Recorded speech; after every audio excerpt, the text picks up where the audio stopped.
Hey, this is Chris Jericho, and you're listening to the Shout It Out Loudcast. They're going to give you a reason to live, make you feel like you're the king of the mountain, and when it's all said and done, they're going to dance all over your face. Oh, yeah! We got some good-looking girls! Oh, yeah! This is Aussie Jeff. You're listening to Zeus and who? Tom. Tom! Fucking shout it out loud, motherfuckers! How's that?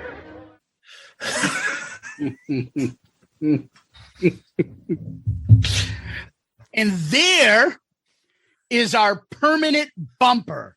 Oh, the greatest bumper in the history of bumpers. Except for his second take, which will be coming up later. That is the new Shout It Out Loudcast fucking cult personality, hero, whatever. That is the new superhero of Shout It Out Loudcast. That is Aussie Jeff, you just heard. Yes. And as we go through our play-by-play of the cruise, we'll tell you who he is and how he became to be part of our show.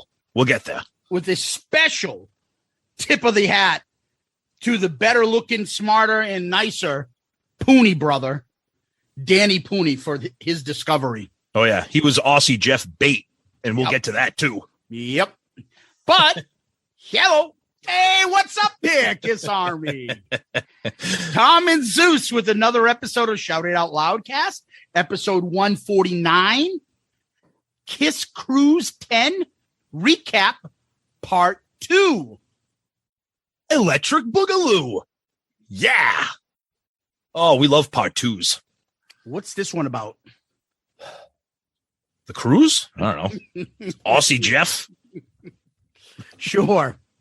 Kiss Karaoke. There's could be a whole episode by itself. Oh my God! I wish we had the capability of live streaming from the cruise.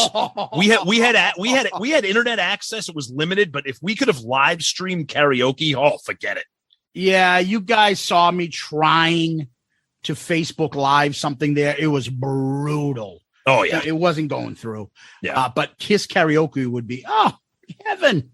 Oh yeah. But anyway, last time, Tom, we did KISS Kruise 10 part 1. Yes, and we started our trip from Florida all the way, I believe, 2 days into the cruise.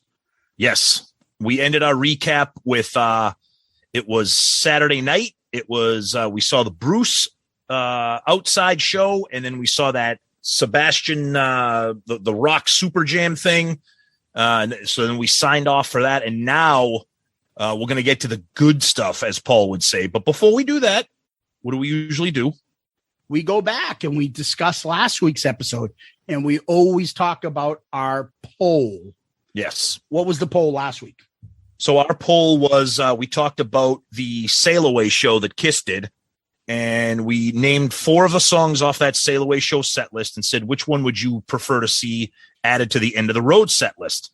And the 4 songs we picked were Christine 16, Love Her All I Can, Plaster Caster, and Gut to Choose. I cannot believe that Gut to Choose was a runaway here. Good song, but I cannot believe Love Her All I Can came in second at 27%. I thought that's shocking. Gut to Choose is good, but for me, Then Christine 16 came in at 21%, Plaster Caster dead last. That was surprising to me to see that Gut to Choose ran away that much. Tom, I picked Plaster Caster. I love that fucking song.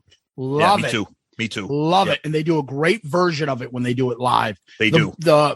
And those are the things. So even sometimes I always say Paul's chorus and his hooks. Yep. That's a Gene one. Oh, that fucking chorus. And that is just, I can't explain it. Yeah. It's just that magical KISS chorus that works. Not you in the sun. Oh, you love that. You love that. Psycho Circus. Welcome to the show. The song sucks. Nice. Yeah, a lot of people here, even the comments, just people loving Gut to Choose. It's a good song, but I don't know. It's okay. Middle of the pack type song. Yeah, I never got that. It's not bad. I'm just wondering if people are enamored with it because it's a rarity. I mean, it was. Well, it was on Unplugged, and I think. Correct me if I'm wrong. I can't off the top of my head right now. I can't think. I think they played it at a show we went to. They've played it in the last 10, 15 years. Yeah. It's in that circle of 35 songs that they played in the last 20 years. Yeah. And then let me just say this. Zeus and I were talking about this before we started recording.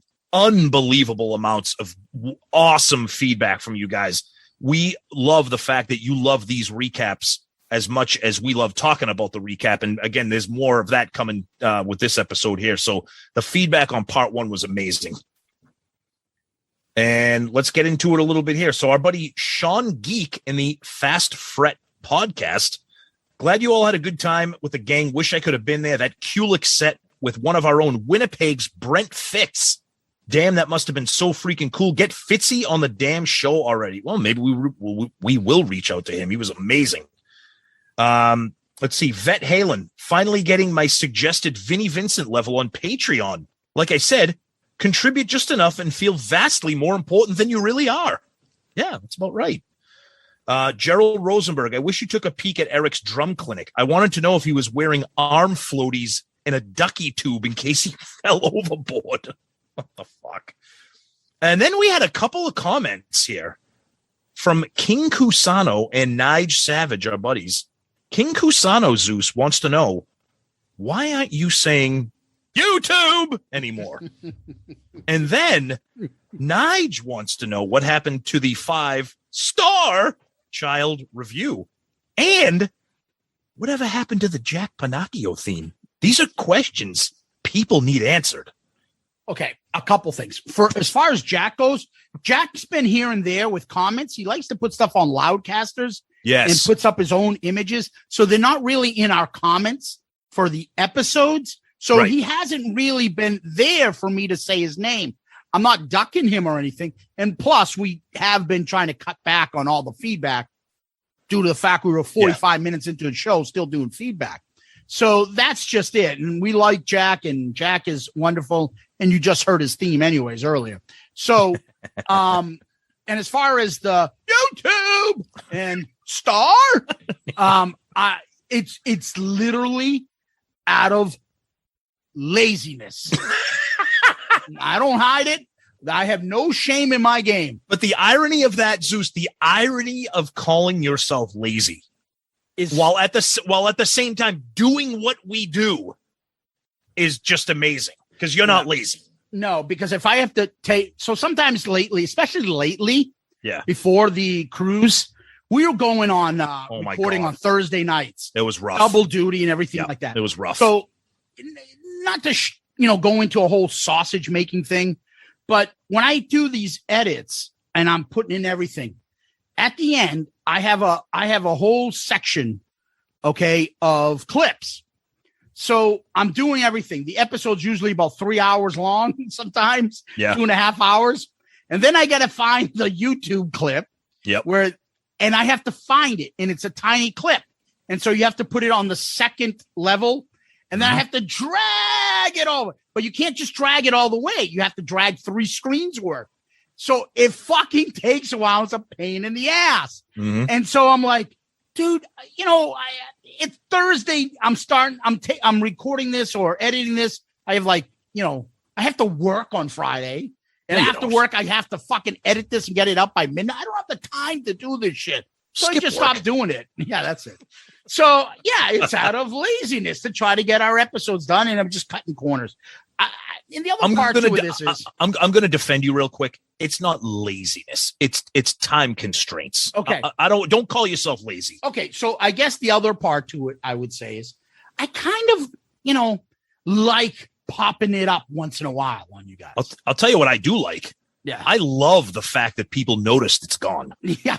Remember, I said that to you. Watch and see what happens. That is the biggest compliment, is that people are like, wait a minute. What the fuck happened to YouTube? What happened to Star? I love that you missed that stuff. Yeah. And I'll put it in. But honestly, I kind of feel like I like doing it here and there. Yeah. As a little funny little thing. Here you go. Yeah. There it is. Sometimes we say it, sometimes we don't. I don't know. But you'll probably hear it again. Okay. We have a little bit more time. We're not under the whole guise of the KISS Cruise is coming up. We're going to bang out 5 episodes in 4 weeks. And, Yeah. So. All right. So back to the comments. We'll finish the Twitter comments with our good buddy Jim Riley. I'm listening now. Tom and Zeus equal commitment. Thank you, Jim, for getting it. We appreciate that. Yep. Good stuff.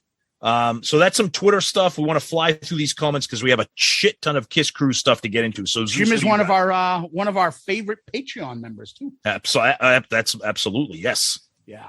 So over on the Book of Face, Tom. Yep. Okay. Our buddy first, Steve Wright. We had an awesome time hanging with you guys. Steve is the best, and you guys are. I hope you're always listening to Parter Than Hell. He's got that great podcast with his knucklehead friends over there. Yes. Unfortunately, none of them could make it, so he brought 3 other knucklehead friends. And the cool thing about Parter Than Hell is they usually talk about music that you'll never hear us talking about. Yeah. No, but I mean, they talk about some of the like Kiss and things like that as well. Yeah. No, I'm just. But they have some niche like knowledge about some bands, and which a lot of our listeners are always saying, "Hey, why don't you play this?" And then we're like, "Yeah, no." Yeah, I mean, if you're looking for a Saxon draft, Parter Than Hell is the place to be. Yeah, but exactly. in all seriousness, great guys, great show. So if you haven't checked them out, please do. Yeah, and there's probably nobody nicer than Mr. Steve Wright himself. Exactly. So Tony Smith. So sit back with your piss cup of ice cold mellow yellow and lukewarm piss cakes and enjoy the show. Oh, man. Wow. Our buddy Kevin Jepson. Oh, no. Love the play-by-play guys. Not being able to go this year sucked. But since I've been 1 on 4 of them, I was with you the whole way. Pictured in my head all the places you went. And Kiss Karaoke is so much fun. What a shit show, right? David Downing. I don't know who that is, but he tagged them. Laughing my ass off. Can't wait for part 2. Hopefully things can change. I will see you all next year. I don't do well with rough seas, so that kind of makes me happy. I missed this one. Hate having my head in the toilet. Not something you can shake quick. You need a CPAP machine. What? A CPAP machine. On the cabin next year. Yeah. A CPAP machine, if you're not familiar with that, it's a machine that people use to breathe when they're sleeping to help them breathe. And then Kevin's buddy David Downing commented, "Good day, Kevin and they Loudcasters. Hilarious episode, fellas, and sorry to hit some rough water. My one and only cruise was literally smooth sailing because I got the second to last room available when I booked. I got a wheelchair disabled room and didn't realize everyone else's room weren't like mine until I got the big Jesus bitten out of my bed bugs. And got transferred to a cupboard." What the fuck, dude? Anyway, yeah, karaoke is a blast. And the casino bar, bad for my addictions. Loved it, fellas, and recalled that shit show that is domestic air travel in the U.S. compared to little old Australia. Greetings from Acoustic Kiss. Nice. I recognize now when he said that. Excellent. I wonder if he knows Aussie Jeff. Oh, he probably does know Aussie Jeff. And speaking of Kevin Jepson, check him out. If you guys are into the Kiss Live auctions on Facebook, our buddy Kevin's doing his first one. And I'm going to be there. Zeus will be there. We're just going to start insulting him during his auction. So get ready for that, Kevin. Is he selling off some of Paul Stanley's fucking rug that he bought? Fucking Kevin. And by the way, after his post, I posted that photo of that person we saw on the Kiss Cruise. Remember, Tom, when we were all getting tested? I was like, look, it's Jepson. Yeah. And I took a photo of him and I put it on our Loudcasters page. And I'm like, is that you? And he's like, maybe. We love Kevin. Anyway, Jason Warden, great show as always. You guys need to work for Kiss PR or advertising. You got me sold on wanting to go on a cruise. Looks like I'll be planning for 2022. Can't wait for part 2. Awesome. Well, you're going to love it even more when you hear what the rest of the cruise is like in this episode. So stay tuned. And Jason will be coming up a little bit later on the show. Michael Anderson, thanks for posting this question. When you locked eyes with the Pooni brothers, was it love at first sight? Did you get all wet? Oh, God. Did I get wet? What the fuck? And lastly, in the room, who hooked up with who? That's what stays on the boat. What happens in the gem stays on the gem.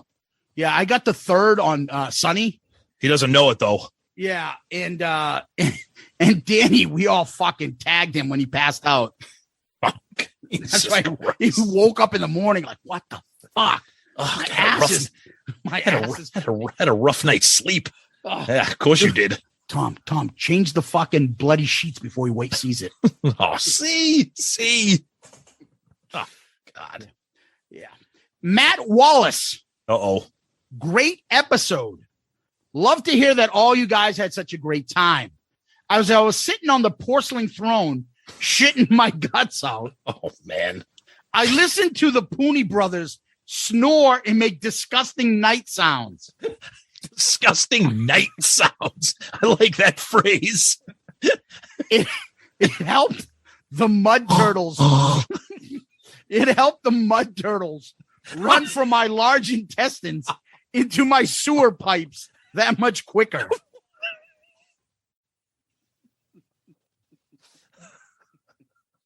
I'm glad we got the old Matt Wallace back. Why is that funny? Why is that funny? I missed the old Matt Oh, Wallace. my God. Adam Nierenberg, add reverb, echo, and phaser to that snoring, and it would sound like Gene's bass solo. I think he's right. Oh, my God. It's right. Yeah, a little intro before he does God of Thunder, spit in the blood. Yeah.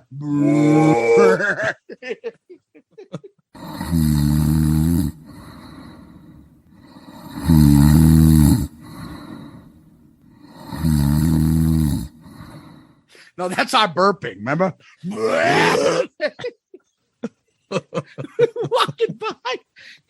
And the curmudgeon would be like, dude, what is with you guys from Boston? That's us. It's like that guy. Remember I sent you that video of this says violent burping.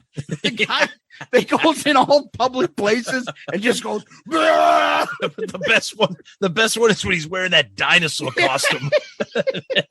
Or he goes into that fucking outdoor store and he goes in the tent and he just goes. Everyone's like, what the fuck?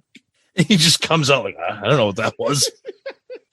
Yeah, go, if you're looking for some stupid humor, which you are because you're listening to us, go on YouTube and type in violent burping. Yeah.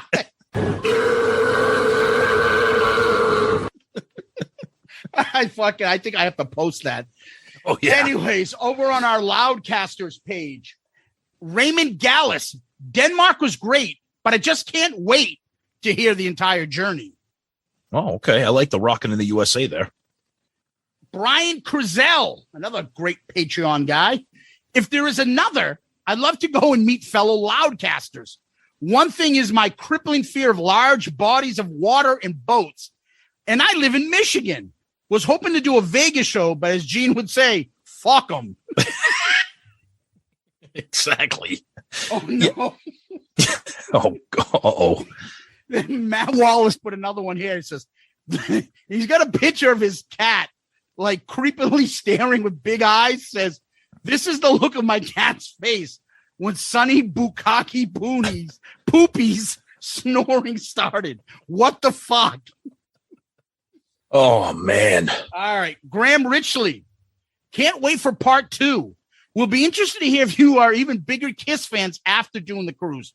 I know I was, as well as being amazed by the selfishness of some KISS stars regarding being close to the stage and getting pics. I think you're not sold out. KISS Cruise would have been better. I could tell you this, not to get too far ahead. I didn't see any of it. Everybody was on their best behavior. Everybody was really cool. Yep. And we have heard about shit in the past. Fucking KISS cards, like punching little kids to get. There was none of that. No. None. Nope. John Kohler said, nice. I'm jealous.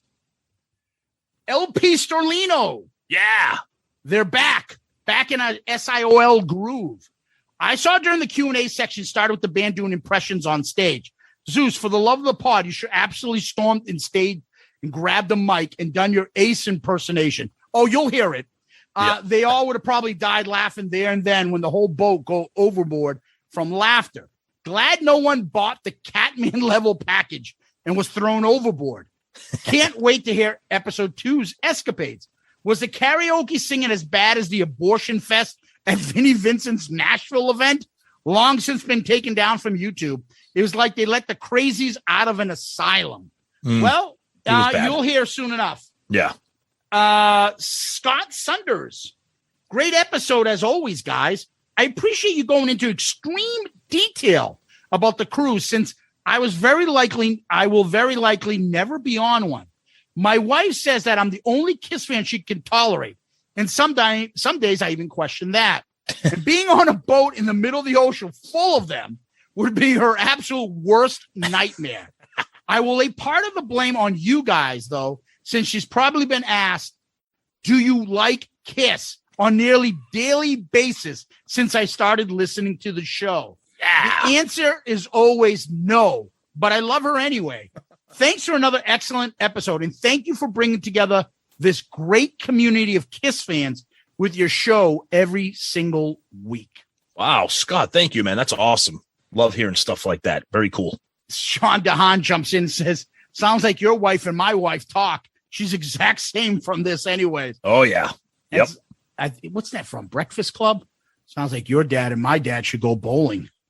Oh, yeah. All right. See, this is what you get when you spill paint in the garage. Tom. So I don't think I need to be doing this KISS podcast with you fucking what's he call them? Dillweeds? Dildos? I don't fucking know. Dickheads? I forget.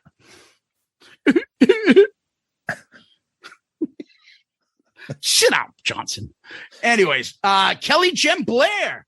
Great episode, guys. Can't wait for episode 2. You fellas had a blast, and it's fun hearing all about it. Even the document recorded Mongoloid men sleep apnea storms that you grace through each night. Love it. Oh, God. All right. And recorded Mongoloid men sleep apnea storms. Oh, that's what it was. Oh, man. Jack Pinocchio. Myself, I'd never go to another KISS concert. I have my reasons. But what I've seen in her, in the joy and the excitement, especially from Tom, I'd really love to go on a KISS cruise. Well done, guys. I had a blast just listening to part 1. Can't wait for part 2. Come on, Jack. Jump on board. Yep. Brent Millhouse. Great episode, guys. Looking forward to part 2. And then he put a black T-shirt with the lettering and wording on it. Says, Sonny, wanna bet? ? Pooni. Oh, yeah. Put those in production. Woohoo. Tom, over on YouTube. Oh. Anthony Stratus, thanks for sharing, guys. And then the guy known as the Fonz, who's a fucking negative Nelly, all up on KISS YouTube. Yep. He did a little joke about sinking in the darkness, running. I don't even want to read it. Yeah, I saw that too. Yep. Yeah. And then somebody named What About Rob, who's been fucking all over our YouTube shit lately. Good fame. He's been binging the episode, so I'll take that. Yeah. His comments are about 50-50, though. Zeus complains an awful lot. Going blind is definitely a deep cut. What makes Unplugged so great is they play so many deep tracks. And then someone and a bunch of people came back and started defending me. How is it a deep cut when they've played in every single acoustic show, meet and greet, paid for sound check for like 25 years? And I think our bigger bitch was that they opened up with it, not that they actually played it. Yeah, and it's not a very good song. Let's be blunt. No. And then Marty White jumped in. Zeus is hilarious, and the Fonz is right. KISS has played that song in these type of shows for years. And in a past episode, the word vicariously was discussed as a word KISS fans might know. Some of us might be confused. If you limit yourself to 2-syllable words, that'd be great. Vicariously has 5 syllables. I've asked my girlfriend what it means. She got mad at my ignorance. She has a steroid problem and built like Lou Ferrigno. She got mad at my dumb question and beat me unmercifully and rubbed sand on my assy nipples. Oh, there you go. Yeah, we love Mr. Marty. Pete Starros, can't wait for part 2. Devin Dungan, awesome episode, guys. Saw clips of the Bruce show on YouTube. Sounded amazing. Can't wait for part 2. It was amazing. Yep. Marty White, sounds like you had a great time on the cruise. Cool. Did you guys see the clips on YouTube of some Muppet-looking dude running through the crowd just as the ship was departing? He was carrying a Les Paul yelling, "Wait for me. I missed my flight. Wait." Act. Then he tripped and slid the rest of the way along the dock into the ocean. My girlfriend, who has a steroid problem and built like Lou Ferrigno, asked, "Was that ace?" I said, "Duh." She flew in rage and beat me unmercifully. The sex is good, so I stay with her. Finally, Mr. Antonio 2005, another great Patreon member. Yes. I declare Tom and Zeus the tag team champions of KISS podcast. Wow. Just because they give us, the fans, this level of details. Damn. I wasn't even on the cruise, yet felt like I was living the experience because of your great storytelling. You guys are the definition of dedication to getting this podcast out weekly, and we thank you for that. Can't wait for more stories in part 2. Damn. Thank you, buddy. That's awesome. Love hearing that. Thank you. Yes, absolutely. Thank you so much. Tom, I think you got some emails. Yes, actually, before I jump into the emails, I wanted to talk about a tweet that I missed. It was a retweet by our good friend Courtney Cronin-Dold, who was on the cruise doing her stand-up comedy. She was absolutely friggin' hilarious. Oh, yeah. She retweeted our episode post on Twitter and said, I hope I never have to share a room with the Pooni Brothers. # Jurassic Park. So we love Courtney. She's awesome. Couple emails here. Our buddy Craig Moran, we love him. Hey guys, just finished the new episode. So happy you got to go and had a great time. Between your podcast and all the YouTube clips available, I was definitely feeling like I missed out on something great. Who knows? Maybe next year I will finally pull the trigger.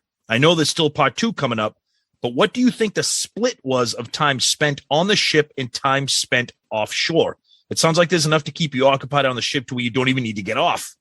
The snoring was amazing. It sounded like Gene's bass solo from the 70s before he started spitting blood. It's the second time somebody said that. As always, you guys killed it with the newest episode. Can't wait for part 2. And thanks again for the stickers. Yeah, Craig. Excellent. Yeah. We'll talk about time offshore. We'll get into all that. Our good buddy Gary Cap, looking forward to part 2 of your KISS Cruise review. Sounds like it was a blast to this point, but oh my God, what the hell was that snoring in your room? It sounded so loud, it didn't seem like it was real. This is why you spend $3,500 and get a cabin for yourself next time. Gary Cap. Daniel LeBlanc, love your cruise recap. Looking forward to part 2. My wife has talked about going on a cruise in the past, which is something I wasn't interested in.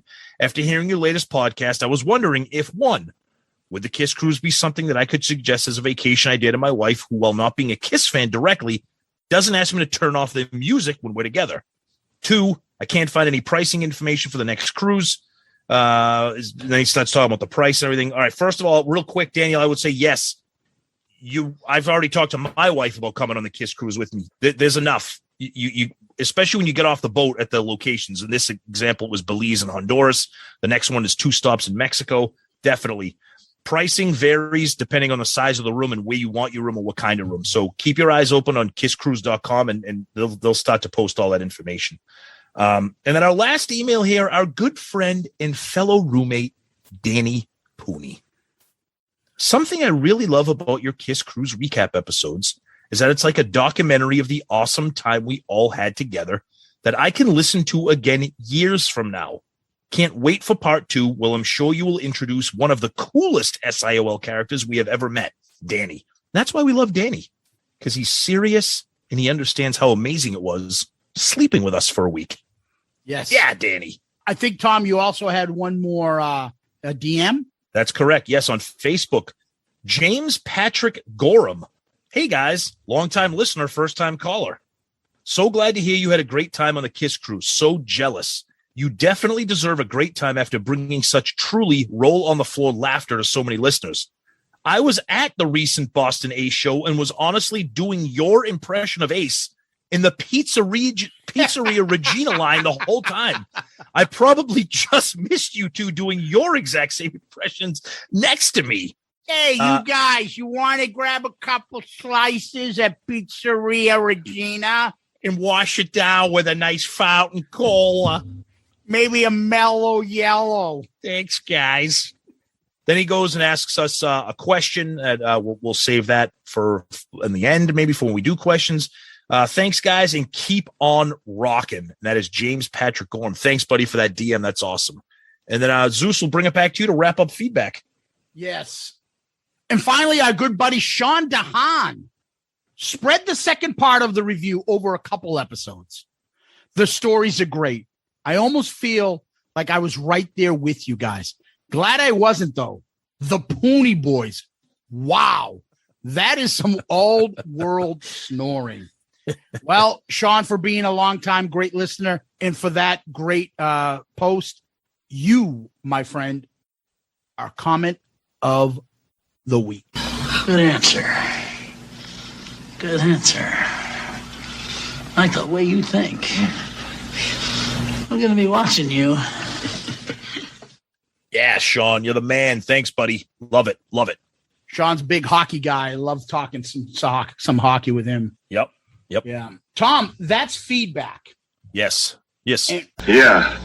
And before we move on, Tom, we like to always give a shout out to our Patreon family. Patreon is where people can contribute to the show. We have 4 tiers, and whatever tier they want, they can sign up. And with that, they get stuff back from us. And some of them are t-shirts, stickers, polls, show input, live casts with us, a bunch of different things. And we've got a nice, tight-knit family, and it's constantly growing. And the contributions that they make to us has been huge.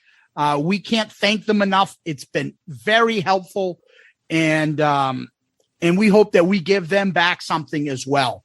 And we actually wanted to give a special shout out to 2 of our newest members. And one is Mr. Randy Bosworth. Yeah, and King Cusano. And the other is the great Jason Warden as well.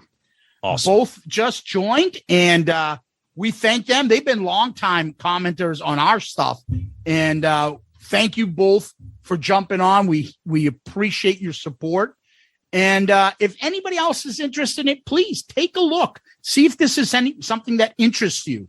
Go on to patreon.com, Patreon, the app, or you can look in the show episode notes where you get the podcast. Click on the link. It'll bring you to Patreon.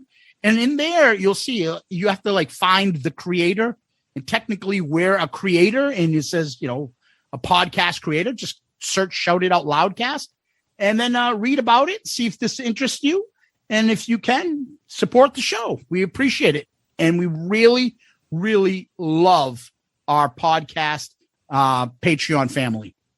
Absolutely. You guys are the best. And we can't thank you enough for everybody who has been a longtime member of the Patreon family, the newer members, and especially huge shout out to longtime fans and guys that love interacting with us. And that's Jason Worden and Randy Bosworth. You guys are amazing. Thank you so much. And thank you to everybody else who has been a member of the Patreon family.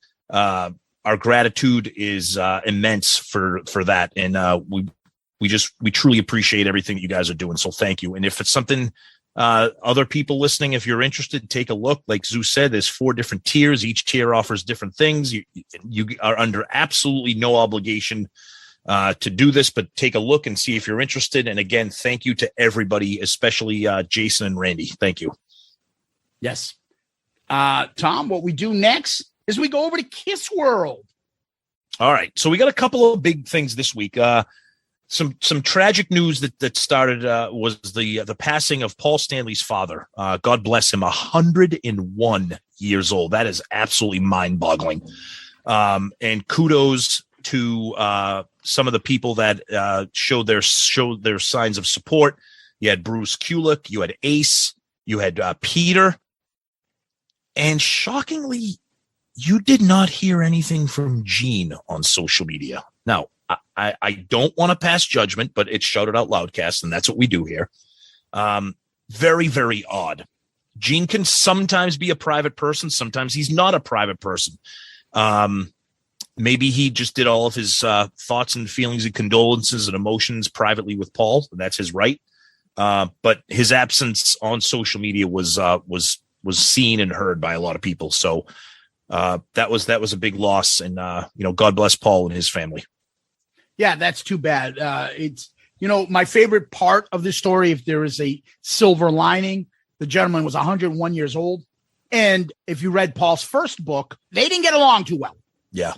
And obviously Paul patched it up with him, which to me is a great story. Yep. I like that they mended the fences and got on the same page, and they are, Paul was speaking lovingly about his dad the past few years, and that's great to hear. You always don't want to have that happen after the fact, and so that part I'm happy about. I will mention, Tom, we're not going to get into too much detail. No, we're not, because I know what you're going to mention. Yeah, but there's that ugliness, about his sister came out and made some, just got ugly shit, personal shit out loud. Yeah, about Paul, and of course, then the queen of ugliness and just insane stupidity, Rachel Gordon, Ace's old fiance. The two of them tag teamed and fucking started going off on Kiss again. Like, just stop. I mean, every time I see her post this shit, I'm just like, how pathetic can you be? Holy Christ. This is what happens when I'm left alone in the desert and I have no money to know what. Dude, get a job. Fucking apply for services. You live in California, for Christ's sakes. This is what happens when you let insane people give them access to fucking social media. It was ridiculous. Oh my God. I can't believe that fucking lawsuits had not been filed, but the craziness, and she's just ongoing. I think suing an insane person is a waste of time. Not for me, it's not. Speaking of Buddy Gene, while I was looking at something on Twitter, Tom, where we were talking, have you seen this ridiculous commercial of Gene in this high V commercial where he's like at a tailgate party, and he's like, people are hawking shit and stuff. Have you seen this? It is so bad. He's like green screened into this. Oh my God. I missed that. Oh my God. This is the most ridiculous commercial I've ever seen. But speaking of Gene hawking shit, that's a good segue into why we started our recording a little bit later than normal tonight. We're recording on Wednesday, November 10th. That's because we wanted to check out Gene on the Talk Shop Live, and come to find out, Talk Shop Live is just live streaming QVC home shopping network. Yeah. It was some guy interviewing Gene, and it was pretty much just gives a history of Gene, a history of Kiss, and then Gene talks about Destroyer for a little bit, and the Q&A, and then it was a literal infomercial for the Destroyer Super Deluxe box set. That was it. I mean, he was giving away signed autographed CDs. People could interact and ask questions, but it was pretty much a live streaming infomercial to buy the box set, which I thought was kind of odd. I'm like, you guys need to sell that box set that badly that you're going on some half-assed website to hawk it? I don't know. It was kind of weird. Yeah, he gave some details. He was going into details. I found it a little bit interesting about, the making of Destroyer and Bob Ezrin and his techniques and stuff. I mean, I'll be honest with you. Gene, I just like hearing him talk. Me too. I like the sound of my own voice. Yeah, we like it too, Gene. Yep. I mean, he's, half the shit he says is full of shit, but you're so enthralled when he speaks. He's a fascinating man. He's got that charisma, like the song says. Oh, yeah. Yep. Yeah, and it's just, I love that shit. I could listen to him babble about stuff. And, I used to teach in Spanish Harlem. Oh, and, God. I can speak 8 different languages. Do you know how to say this in Hungarian? And in Hebrew, I can say blah, blah, blah. I'm like, Yeah, what else? Yeah. What else? What else? And it's just so stupid, but he is fascinating. So even somebody like my brother, who kind of laughs at my Kiss shit and stuff, he'll come up to me, though, non-Kiss like, oh, yeah, Gene Simmons did this. Gene Simmons. Gene outside of Kiss is fascinating to people. Oh, yeah. The family jewels, his personality. That's the difference. And I think that's what bugs Paul the most. Oh, yeah. Gene can do that shit and gets away with it. Yep. Because he's likable. As much as of a fucking idiot he is at times, he's likable. Yep. Outside of Kiss. Yeah. So and then some other huge news if you're into the Kiss merch, which I am. Again, we're recording on November 10th, which is the 40th anniversary of Music from the Elder. And if you are a Kiss merch geek like me and a vinyl geek like me, they released some pretty awesome stuff. Now, we didn't get a box set or a big huge collection, but what we did get again, this is coming from a collector's standpoint and a vinyl standpoint. They released a Elder picture disc with the artwork from the Japanese release, which is fucking phenomenal. Now, it was priced outrageously, which is, of course, what KISS does. However, it was sold out in like 2 hours. Gone. Limited to 500 copies, sold out. And we've been around long enough. We know it was sold out because half of those people probably bought fucking 10 of them, and they're going to go sell them on eBay for about $500-600 when they come out. The stuff isn't going to be released until March. They also released a bunch of posters and some other stuff. They did release a couple of awesome t-shirts, one of which I ordered. That was kind of cool. Unique graphics and stuff. I like the Elder. Zeus likes the Elder. Who knows? Eventually we're going to get to the album. You like the Elder. I do. Yes, you do. You do. Who knows? Maybe we don't like it. I don't know. I guess you're going to have to find out for whenever we eventually get to that album review, whenever that may be. Yeah, probably. But we won't probably get to those until fucking next year. Shit. I mean, hopefully we could do in the beginning of the year or something like that. But who knows? Right. It's going to be a while. Yeah, exactly. But the merchandise I thought was pretty cool. It was exciting for me if you're a merch geek. And I know a lot of people out there, other people like, this fucking album blows. Why would I buy an Elder t-shirt? Whatever. So the one thing is, remember, we talked about this. You asked, do you think they're going to do anything? Yeah. And didn't I say, yeah, they're going to do something stupid like a fucking, here's a purple edition of the Elder. Yeah. That's what they did. I thought, to be honest with you, I thought they did one up better. I thought they gave They gave this a more unique anniversary for when Unmasked came out. They did a splatter vinyl, like the colors of the comic book cover, and they released a couple of t-shirts. They released, in my opinion, whether you like the Elder or not, better and more unique items for an album that just 2 days ago they were shitting on. So I was surprised that I seriously thought they were just going to release, here's a brown colored vinyl and a t-shirt. They released some pretty interesting and cool, unique things, especially if you're an Elder fan. I thought the amount that they did was surprising. I mean, it's not much, but let's be blunt. As time has gone on, you're seeing the vinyl craze move bigger and bigger. Absolutely. So I feel like each time they're going to be doing more and more vinyls as these anniversaries. So they're not going to be like, hey, Rock and Roll Over was, they didn't do anything for the 40th on that. Like, what the fuck? Or they didn't do it for this.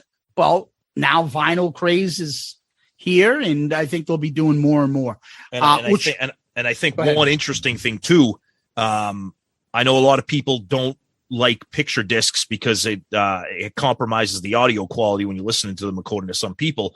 But we know KISS is a visual band. For them to release a picture disc and have it be on the Elder, that could be a sign of things to come too, because collectors love picture discs, even if they don't have them to listen. So I thought that was another unique thing, a picture disc. Pardon my ignorance. Yeah. Isn't a picture disc a record, a vinyl? Yes, but a picture disc it's a record. Instead of just having the label in the middle with the grooves, there's a picture on the vinyl. No, I understand that, but it plays the whole record. I mean, correct, but the sound quality can usually be compromised because of the ink and the artwork to make it a picture disc. Sometimes it can compromise the quality. So in other words, you don't play them. I don't know. I have picture discs. I usually don't play them. No, gotcha. Yeah. Gotcha. Yep. And this is Vinyl Collection 101. Yes. Speaking of the Elder, Paul and Gene did do something. I think it was with Yahoo Music. Yes. Where they talked about the Elder a little bit. And of course, it was in fashion, but they did talk about it. And, I guess Paul was self-deprecating, like we thought we were important. And he was doing the whole shitting on the thing. And they talked about it, at least 40 years of the Elder. Yeah. Gene is like, well, I did this. This was the idea behind it. And this is how I did it. Paul's just like, oh, my God, it was horrible. Yeah, we sold 6 copies. Yeah, that joke is fucking old. Yeah. I at least they acknowledged it. I'm glad that they talked about it, but I don't know. I hate to see artists. If you want to look back on something and have some, comment about maybe it was this, or I just hate when bands shit on their own material. I just don't like that. It's a bad look. But at least they talked about it. They at least they didn't ignore its anniversary. So we'll see. Yeah. So that's the news, people. That's the news. All right, Tom. You ready to get on to part 2? Let's do it. Well, before we do that, I got to check out this thing that fucking Murph gave me. I don't know. Do. Just sit right back and you hear a tale of Tom and Zeus's trip that started from a tropic port aboard the KISS steamship. Dear Zeus ain't much of a sailing man, and Tom we're not too sure. Their feedback of the cruise demands a 3-hour pod. A 3-hour pod. Don't know. Zeus's stomach started getting rough. His bowels were really tossed. If not for the courage of his cabin mate, the podcast would be lost. The podcast would be lost. So gather around for the stories about various tropic isles with Tom and Zeus and Sonny too. Stephen from PTH, the curmudgeon, and the Pooni that goes by Dan here on SIOL. And that is why we love Murph. That type of dedication right there. Gotta love Murph. Writing signature songs for Shout It Out Loudcast. Wonderful stuff from the Murph man. Based on Gilligan's theme. Exactly. Beautiful stuff. Anyway, Tom, we last left off with our trusty foursome to this.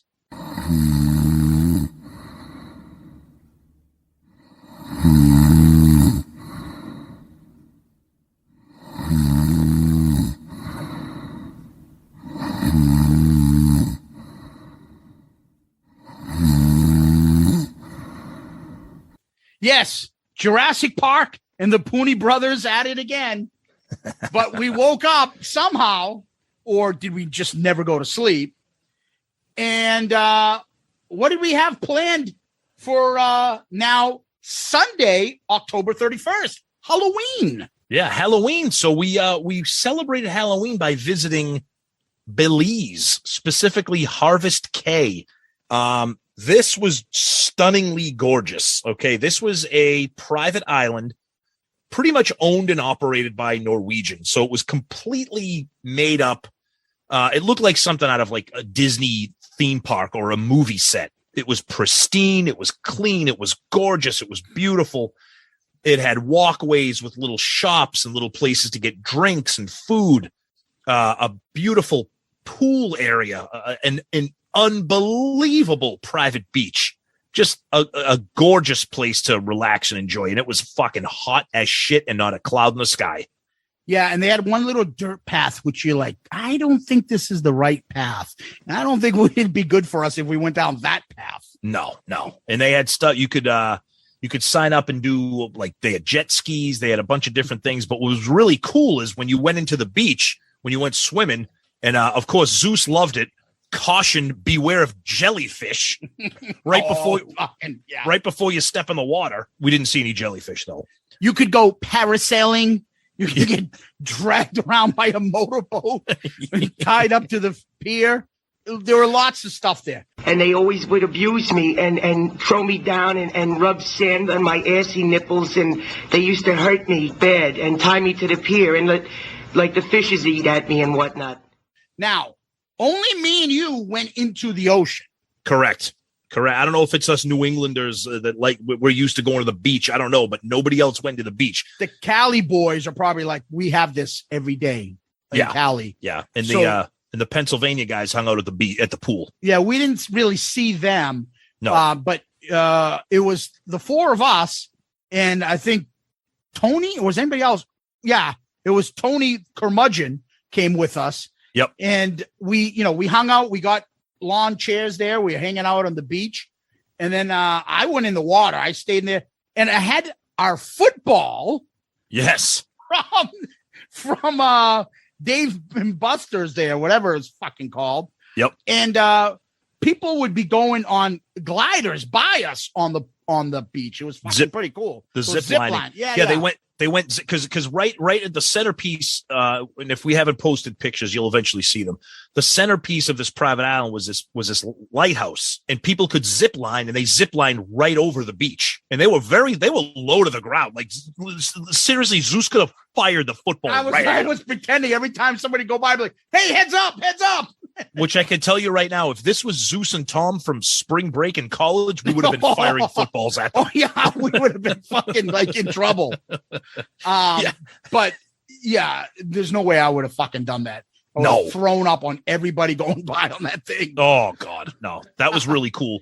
And then it was just a really beautiful place to just relax, and it was cool because when the boat docked, it docked on a little private walkway. Yeah, it had its own private entrance. It was seriously, it was like walking into a theme park. It was really, really nice. It was beautiful. Yeah, we didn't stay that long. I'll be honest with you. No. We enjoyed it. It was a nice place, and then we wrapped it up and we went back to the boat. Yeah, went back to the boat, cleaned up. Now at this point of the trip. We want to give a special shout out to our buddy Jeff Trott. Big fan of the show, big listener, interacts with us, and Jeff also does the KISS Live auctions. He does some great stuff, and it was our first time meeting him in person. We spent a lot of time with him all week. We failed to mention that in part 1 episode last week, but we did want to give Jeff a shout out because we had some meals with him. We Kiss karaoke pretty much every night with Jeff, but we had a great time hanging with Jeff, and we just wanted to give that a special mention. Yeah, absolutely. Great Jeff's an awesome guy. Yep. I can only stand in so much. I get too antsy. I can only stay in a place for so long. And he would always be like, okay, yeah, let's go grab ice cream late night. Or let's go over here. And he'll be doing that. Yep. The funniest thing Jeff would do, and I don't even know, it was just so random. He'd be like, hey, Tom, hey, Zeus, what's up? Hey, curmudgeon. Hey, he didn't even know him. I think he just met Tony just there too. Yep. And he was just like, hey, what's up? Hey, curmudgeon, are you coming too? Like with and it was beautiful because it was like no hint of it was like as if his name was curmudgeon. Hey, Sonny, Danny, a curmudgeon. You guys gonna go to you want to get some food? It was great. Dude, his name isn't curmudgeon, right? It was great. It was great. Yeah, he was a lot of fun. Yeah. And we'll have some more fun in store with Jeff coming up. You'll see. Yep. Anyways, yeah. So what did we got? We probably grabbed ourselves an early dinner, I believe, that night, Tom. Yes. Yeah. Because we came back to the boat. Everybody got cleaned up, and then we got ready for Night Ranger on the pool deck. We didn't catch the talisman, did we? That night? No, we caught the tail end or something. They did. The talisman at that time, they were back in the atrium doing a little thing. So I think we may have caught them a little bit. The talisman are friggin' fantastic. They were playing all over the place. And from what I understand, they had their own little fucking adventure on the Belize. They did. Yeah, that's true. Fucking Courtney was talking about it. I saw that. Yes. Yeah. So I think they had fun to get back on stage and perform. Yeah. So God bless them. So we were all fired up. Huge Night Ranger fan. I had never seen them before. And we were with Sonny, who's seen Night Ranger, 50 times. Tony the same. Steve and his Pennsylvania buddies are just massive Night Ranger fans. They've seen him a bunch of times. I love Night Ranger. I've never had the opportunity to see them. I personally was thrilled when they were added. So when Rat and Fozzy were announced that they weren't coming on the cruise, Zeus and I were devastated, to be honest with you, because we love Rat, we love Fozzy, we love Jericho. I was thrilled to see Night Ranger as a replacement because I love them and I've never seen them. And we were up close. It was perfect because it was the sun had gone down, so it was nighttime by the time they came on. So it was just the stage lights and the deck lights. And for me, Night Ranger, fucking phenomenal for me. Zeus, what were your thoughts on Night Ranger? Seeing him for the first time? Like I remember Night Ranger when they first came out. Yeah.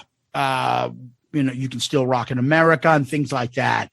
I know the hits. I've had their greatest hits. I don't even own an album of theirs, but I have their greatest hits, and it's great. And they have a lot of good songs. Fun little band. I remember Brad Gillis as Ozzy's guitarist after Randy Rhoads. Yep. And Speak of the Devil and all that stuff. So I knew he was a great guitarist. And then I got a hint of them when they started doing that Sebastian jam when Bach didn't show up. And Brad Gillis, I'm like, what the fuck? This guy's going insane on the guitar.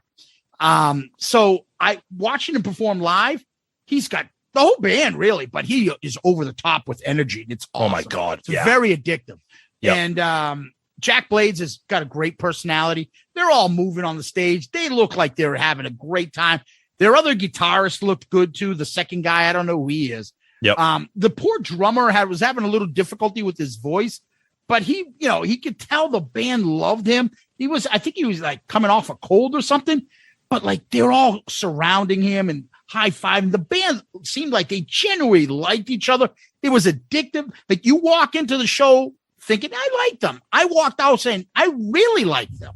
Yeah. Because they really put their heart into the show. And it was very addictive. I thought they played their songs awesome. Their hits are awesome. There was only one song, I think, their opener, that I was like, what the fuck is this?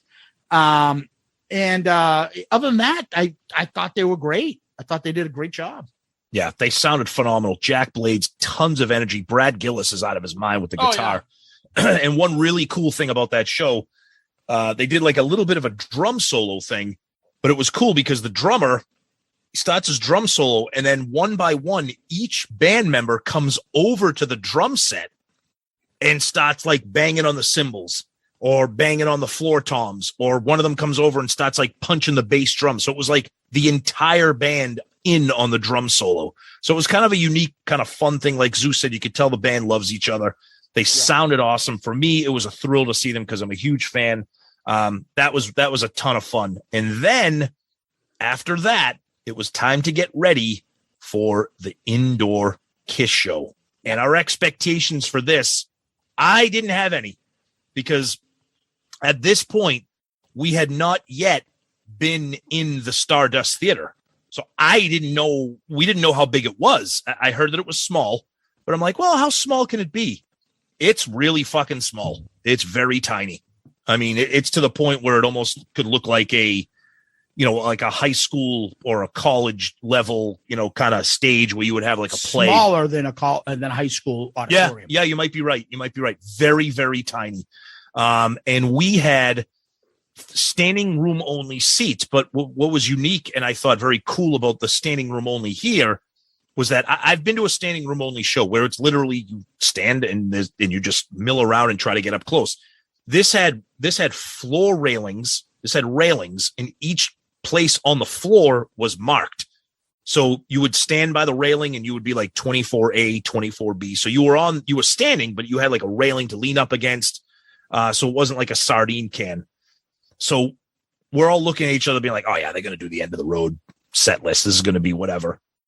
But nope. I mean, one of the good things before we get to the show and go ahead. Yeah. So when we started off, we didn't know anything about this auditorium, how good it is, how far our seats are. We were lucky. They emailed me prior to the show and said, hey, you have a chance to upgrade. Now, whether that means you, because of the people not being able to come over from Europe or whatever, but we were selected.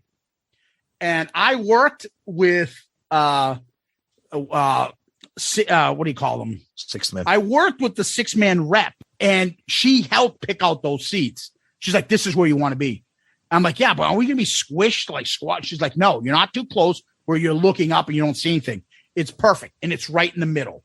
So I've got to tip my hat to them. Their customer service, I will tell you, from the day I signed up until the last day leaving that cruise was fucking top notch. And I agree. They are so friendly. They were so helpful all the way from like, hey, we only have 2 tickets, or know that. So if you get a room full of 4, you got to realize, guys, you only get 2 tickets for the show.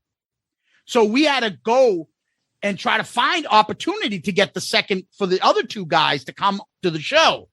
Because of what happened with Europe, we were able to purchase 2 more tickets. Yep. And that's what happened. And so the last, all 4 of us were able to go. So I just want to put that in perspective. If someone's thinking, oh yeah, we'll get a room full of 4 and we'll go. Just know that room full of 4, you're only getting 2 tickets to the show. And, I know, it sucks. But. And let's clarify, the tickets are $250 a piece. Yeah. They're not free. They're not included in the cruise. That's irony right there. Oh yeah, I'm on the KISS cruise. I'm going to go see KISS, but the tickets aren't included in the thing. So be prepared for that if you guys are signing up if your first time is on the cruise. So just figure that out. Anyway, I just want to say, tip the hat to those, and those seats were fantastic. Danny, 5th row center. Yeah. Danny was taller than me. So I'm like, can you sit behind me? And he had no problem doing it. So he stood behind me. Thankfully, I didn't have somebody tall in front of me. And I mean, best seats I've ever had. Really, to see a show ever. Oh yeah. Ever. Yep. And it was crazy because, like, okay, the stage is small. How is this going to work? And this is when I realized we were in for something different and unique and fun. The curtains open up, and you see Eric's drums, and you see this stage is tiny. It looks like a high school stage. And there's no you wanted the best, you got the best. The band just walks out on stage like a band, like just a normal like band. Yep. They just walk out on stage, and they're on top of you, and you're on top of them. It is the most intimate you're ever going to see. You're talking, what would you say in that auditorium? 1,000, maybe 1,500 tops, maybe. Okay. They come out. Paul, again, huge smile. Everybody, they're waving to the crowd, flicking pics. They're already interacting with the people up front. Just very, very, you could tell this is a special event. And of course, because it's KISS Kruise 10, Psycho Circus is the theme. We'll quickly run down the set list. We know you guys have seen it, but they open up with Psycho Circus, which wasn't really a surprise. But the second song, oh boy. Zeus, you want to tell them what song 2 was? Yeah, Psycho Circus sucks. But it's one of those things where it happened quite a few times on the cruise. We're hearing the chords in the beginning. So it's just something familiar. But we're both like, what is this? Oh my God, I know this. What is this? This is not normal. What is this? And it was fucking Take It Off.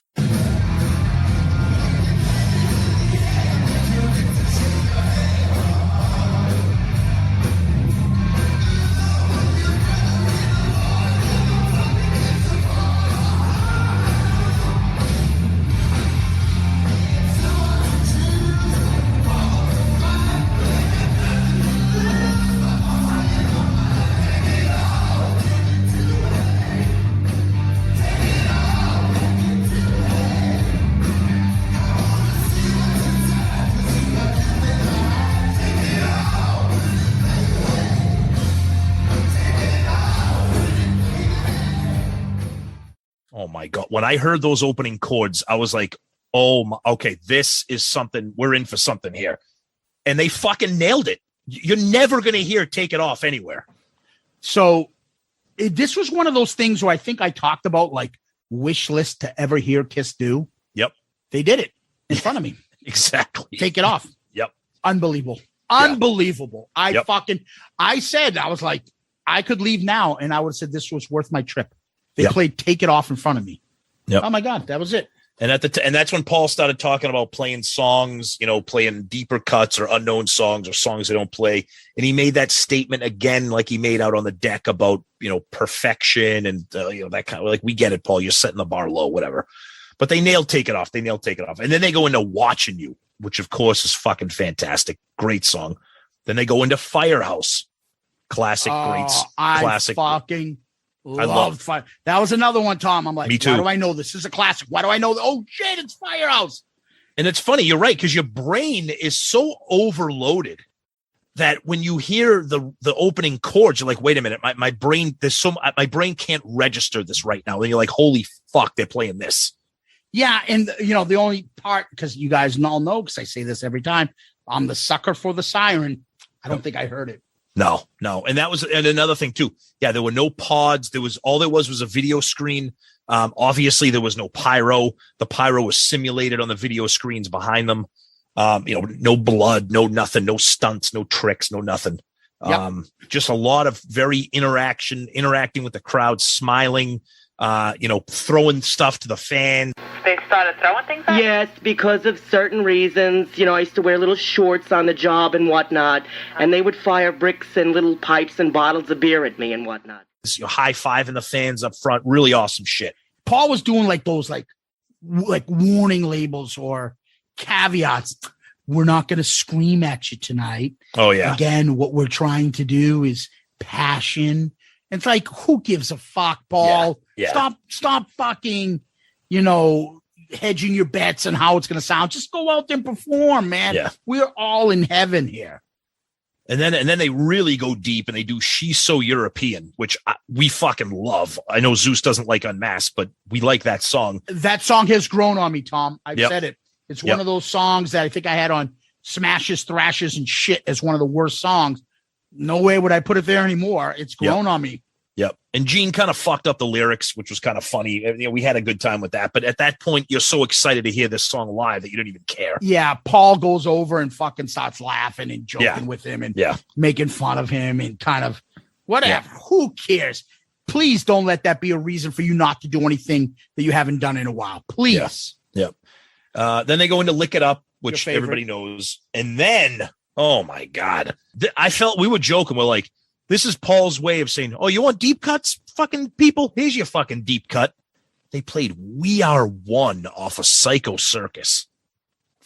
To me, fucking brutal. I know people like this song.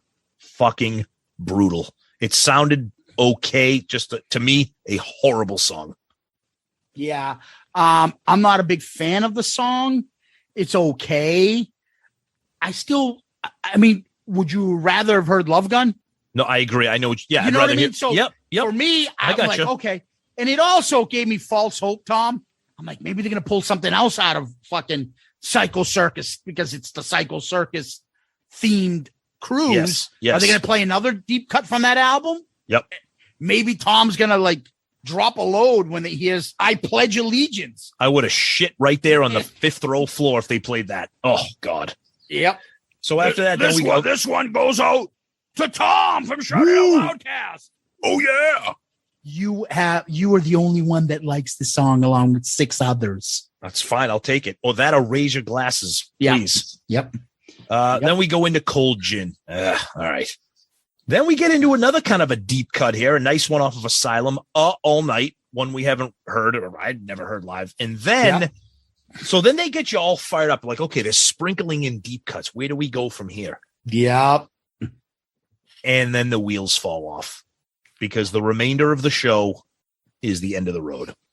It's I Love It Loud, Say Yeah, War Machine, Black Diamond, Detroit Rock City, Rock and Roll All Night.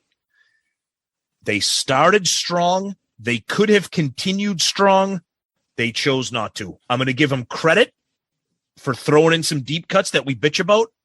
But as we do in Shout It Out Loudcast fashion, I'm going to bitch a little bit. You're on the fucking cruise. You don't need to give me half of the end of the road set list. Continue sprinkling in deep cuts. But that being said, fifth row in an auditorium that fits about 1,000 people with them right on top of us, I loved every minute of it. And the band sounded fucking amazing. That small, intimate venue, I loved it. Sounded 10 times better than any arena show I've seen them in. The acoustics were amazing. Yeah, the other part that we really liked was Paul was jovial the whole night. Absolutely. Laughing, joking, smiling.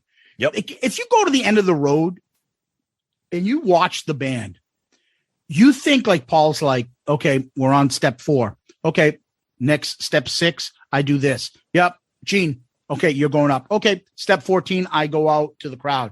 Step foot, like he's working. Yeah. Here, he's playing music and just having fun with his friend and his band. His band is just fucking entertaining the fans. He's not worried about who's videotaping shit. He's not worried about, even though he does fucking say, gives the prerequisites and stuff. But like he's just having fun.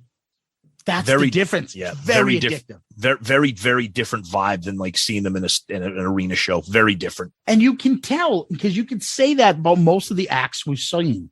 So the Talisman, every time they perform, they fucking smiles on their face, having a great time. Night Ranger looked like they were fucking having a blast. Yep. Queensryche didn't look like they were in a blast, but they were fucking rocking out. So I may not like their music. I was just still like glued to them because I'm like, holy fuck. Yeah. Like that's addictive the way you look and present yourself. Yep. Or you can look stiff and bored. Yeah. Like one specific member in KISS. And just boom, boom, boom, ta, ba, ba, ta, boom, boom, boom. And, just like go through the motions. It's addictive when you see your fucking favorite member up there, your favorite band having fun and loving it. Absolutely. So after our heads were blown off with that show and they played for about an hour and a half. So by that time it was about 10:30. And of course, what do? We go right to the buffet. Time for a late night snack, maybe some ice cream, whatever. And then I think, Tom, we ended up with, as we always did, KISS Karaoke for the night to listen to KISS tards at their finest.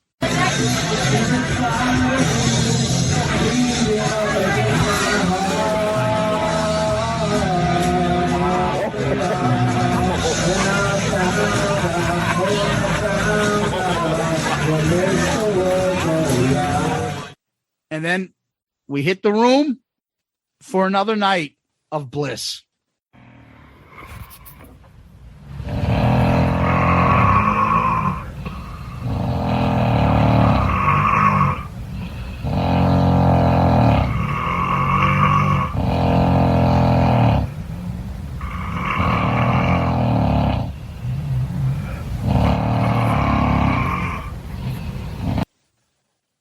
And that is the definition of bliss. Yes.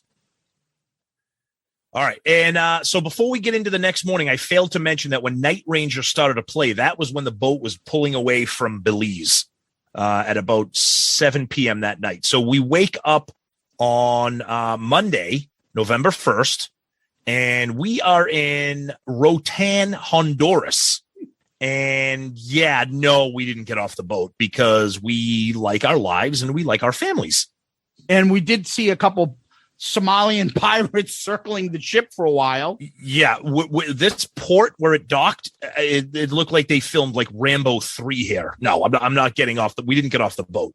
What we did do was we recorded an episode with Sonny, Steve, Tony, and Danny for a future episode of Growing Up Rock. So if you guys are fans of Growing Up Rock, which we hope that you all are, you'll have to check that out. We played a ridiculously insane, hilarious game of Scattergories. So we spent that day doing that while people were fighting for their lives and trying to fend off the pirates of Honduras. Yeah, and it looked like a fucking scene from, what's that Denzel Washington movie? Man on Fire? Oh, yeah. Because nobody wanted to fucking bargain for our friends' lives. No. I'll trade you a couple vinyl orange-colored Destroyer albums if you give me my friend back. And then at around 2:00, that's when the boat started to take off and left Honduras. So that was a pretty much a morning trip. So at that time, some of us, I think it was me, Sonny, and Danny, went up onto the roof deck of the boat because they did a flip cup tournament with the Talisman. Steve and his team, they were competing. Of course, they got bounced. That was kind of cool. It's kind of something fun to do extra. I will say Monday was kind of a day where people kind of regrouped. There wasn't too much going on. The super rock jam thing came out again on the pool deck at around 3:00. They played kind of the same songs, but the weather was beautiful. We're out on the open seas now because we had taken off from Honduras at that time. But then we ran over to the Stardust Theater again at about 4:15 to see our favorite chef, didn't we, Zeus? Oh, God. Yeah. A lot of times, everybody's favorite food on the tour is my meatballs. And you can make them vegan, with Beyond Meat. Wow. This was Cruise Kitchen with Paul Stanley, where you get out into the Stardust Theater and there is a table set up on the stage with Paul and a chef and kind of like an event host, like a play-by-play guy, kind of a sixth man employee. The guy Bear, who was awesome. He was great. Great guy. Great guy. In this, I'm sorry, us, we're honest and we try to say it the way we see, we call it the way we see it. Paul was kind of an asshole during this entire event. He was impatient. He was kind of being kind of a little bit of a dick. At this time, people were shouting out questions, and I will give the audience credit. They were shouting out, nice things, fun things. Nobody was insulting or rude. They were shouting out things, Paul, what's your favorite meal? Paul, what do you like to cook for your kids? Or Paul, questions, stuff like that. Okay, so I got to jump in here. Please do. This is more to say. This is what drives me nuts, and this is why they've created this monster called Pandemic Paul. Yep. It's because these people do this shit and they bring it upon themselves. Paul, what's your favorite food growing up? Pasta. What's your favorite food to make for your kids? Pasta. Pasta. What's your favorite food to cook? Pasta. Oh, pasta. Oh, okay. Make some pasta. Like, really, you can boil fucking water. I'm like, but more importantly, like, you have Paul Stanley there. I don't give a fuck about whether he likes to cook pasta for his wife. I don't. That was the I thing. want to hear like what your thoughts are when you wrote Just a Boy. Like, I want to hear shit about music or like fucking interactions of fights with the band or why you got into an argument with fucking David Coverdale. Like, just I want music. Like, I want interesting shit. I don't care about you fucking. Do you use olive oil? No, because it'll stick, and then your pasta will be greased. Like, I don't care. No, you're right. And let's be clear. We went to this thing as a goof. We went to this thing because of the podcast, so we could take pictures and talk about it. And let's be serious. This event is here because it plays into Paul's ego, and it's a safe place. He doesn't have to answer questions about the elder, or he doesn't have to answer questions about the recording of Asylum. He can answer questions about cooking and olive oil and his favorite pasta and what he likes to put basil and tomato. It's fucking stupid. It's ridiculous that the KISS Cruise has this as a fucking event. And cater to his ego. That's exactly it. And people can shout out, "Yep, Paul, when are you going to do a cookbook?" Yep. Do you guys want to see a cookbook? Yeah. Yep. You guys like this? Do you want to do it again? Yeah. I mean, as opposed to nothing, yes. But as opposed to like name 50 things you'd like to see Paul do on his cruise, 50 would be cooking. I don't even think cooking would be on the 50. But you get my point? Of course they're going to say, yeah. What are they supposed to say? Now this sucks, like we did. But like, I mean, come on, dude. I mean, but getting back to Paul being a dick. So people were shouting out things, and he's flipping the fucking pasta and trying to mix the thing, and people were shouting out something, and he goes something along the lines of, it's really hard to concentrate when people won't shut the fuck up, and everyone's like, hey. I'm like, no, what? Don't laugh. He's serious. He wants you to shut the fuck up. He doesn't even want you people here. He was more or less saying that to the guy Bear, who was asking him questions while I was holding the microphone. He was asking him, so Paul, do you always cook it this way? So Paul, do you start your, do you make your own pasta? So Paul, do you like, and he's trying to fucking, because just watching him not talking is boring. So he's trying to do something and come in, and then he fucking held his own. Good for him. It's like, he did. Okay, so I guess I'll just sit up here and I'll talk anyways for you, Paul. And he was just laughing about it and going on. Yeah. Paul was taking it way too seriously. He was taking it as, I'm Paul Stanley, I'm cooking, and you're here to watch me. And then it was a fucking bad event for me. And there was like 2 lucky winners who sat up top on a chair. Oh, yes. They got to eat his pasta. And he's like right in front of them. He's like, so what do you think? And they're like, oh, it's delicious. Oh, yeah. And they got their fucking napkins up and they're eating Paul Stanley pasta and like, ooh, it's so good. Oh, my God, delicious. Yeah, of course it's good. It's fucking pasta with like tomato and basil. You can't, that's like serving them a bowl of fucking Cheerios. You can't fuck that up. Oh, milk? It goes on top? Oh, okay. And they're like, some of these dishes will be made available in the restaurant. I'd be like, yeah, you know what? I'll stick with the chicken fingers at midnight, okay? It was just, dude, catering to his ego. Yeah, again, the Renaissance man. Yep. It's just, I don't know. Do I get to see a guy that my favorite band, a guy in front of me talking and walking and interacting like 100 and 200 feet away from me? Yeah, I'm going to go and see it. But fucking stupid. It's making pasta in front of me. Yeah, it was stupid. I'd rather see like acoustic session with Paul Stanley, storytellers with Paul Stanley. Do that. Get up there with a seat and a guitar and say, oh, you know what? When I wrote this song for Hotter Than Hell, do that. Like the cooking thing.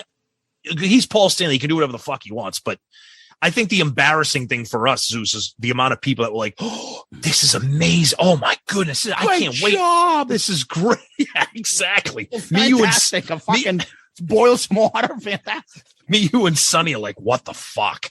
At this point, we kind of finished that up. I think we grabbed dinner, kind of milling around because, again, the boat's on the open seas there. Queensryche comes out again at 7 o'clock on the pool deck. Caught some of that because Queensryche fucking kicks ass. I love that. And then that night, I don't think I went to. I did. I caught the end of that. Yeah, I think you did. I'm not a big fan of them, but holy shit, that singer! Oh, wow, fucking unbelievable. And then that was the night where KISS did their indoor show number 2. Now this was around the time, so it was Monday night. Of course, Sonny and we have to bet on Monday Night Football. So we found a really cool and comfortable area to kind of chill on at a bar area, huge bar with tons of comfy couches with a big screen TV. So this was kind of like a chill night. Had a couple drinks, watched a football game, just shot the shit, kind of took a quote unquote night off from a lot of the concerts and stuff. And this is where we met Aussie Jeff. Shout it out loud. I can edit this. Don't worry. Go ahead. It's recording. Hey everybody. Hey guys, this is Aussie Jeff, and you're listening to fucking Zeus and Tom. Shout it out loud. Shout it out loud, cocksuckers! How's that? So we're sitting there. Along the way, there's 2 long couches. Danny is sitting on one couch talking to these other people. I have no idea. On our couch is Sonny, then Tom, and then me.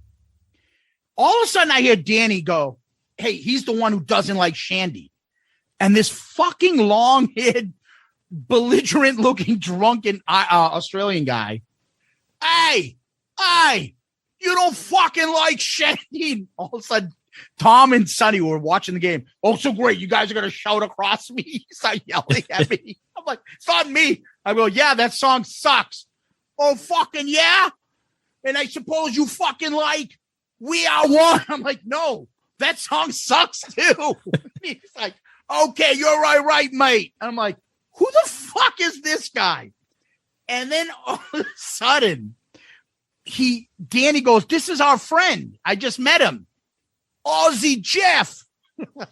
What the fuck? When I first heard him talk, I legitimately thought he was impersonating a fake Australian. This guy was like a fucking cartoon character. Boozing left and right. And the look on his face, he always looked like he was concerned and like ready to like. Yeah, like someone said, hey, fucko. And he's like, what? And then he'd relax and smile. And then he'd always talk like this. Hey, what the fuck? Hey, everything was like this. What stood out the most was we started talking. He was funny as hell. Oh my God. And I said to him, you remind me of the guy that asked Ace about that YouTube video about Paul Stanley. Oh, fuck yeah. And Paul Stanley. Paul Stanley. So I said to him, Paul Stanley, have you ever seen him sucking a cock? That's the clip. That's not us. That's the clip. That's the clip. And then he goes, yeah, he fucking loves to suck the cock. I'm like, what? And mind you, he is not saying this quietly.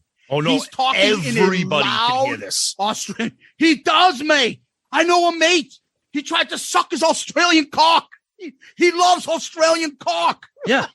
Yo, dude, what the fuck? When they were touring back in the 80s, my mate said that Paul Stanley went up to him and tried to suck him. like, wait a minute, what? He loves Australian. Paul Stanley was looking for Australian cock. I'm like, dude, everything was cock. Meanwhile, this guy was, if you held this guy up by his feet and shook him out, booze would have dripped off him. The guy was so shit-faced constantly. He was all right. My favorite next part of this, he goes up to the dry as fuck bartender there, who was from Serbia. Guy was a bitch. He's like, I want to get a drink. It's called a cock-sucking cowboy. Dude, everything was cock. And people were like, what the fuck is that? It's a real drink. It's a drink. And it starts with, I think he said like fucking butterscotch, was it? Oh, yeah. He goes, yeah, it's got the butterscotch snopes in it. The guy's like, it's like we ran out of that about 5 to 10 years ago, mate. It's Yeah, he goes, why don't you go to your grandfather's liquor cabinet? Yeah, the bartender goes, go to your grandfather's liquor cabinet. But it's got schnapps. It's a real drink. They somebody Googled it. It's like a fucking real drink, apparently. He was asking, I want a cocksucking cowboy. And everything was cocksucking and cock. He was so we signed off. We didn't think we were going to see him again, but of course the boat's not that big. So we continue our night. We're drinking. We're watching the game. You know, of course. Then it's time for the buffet, snacks, ice cream, whatever. Then it's like, all right, let's go back. It's time for fucking karaoke.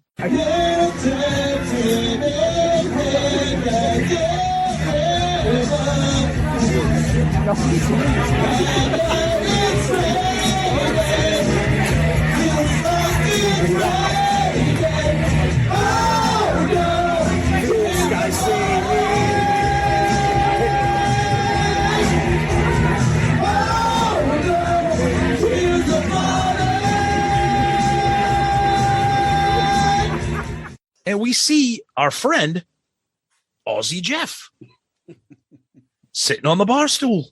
And he just looks over at it. So every night when we would go to karaoke, we would sit in the way back. There was like a seating area. We weren't in like the seats. Like the Muppet people, like up top. Yeah, yeah. We would sit in the way back. Looking at everything, observing. Yeah.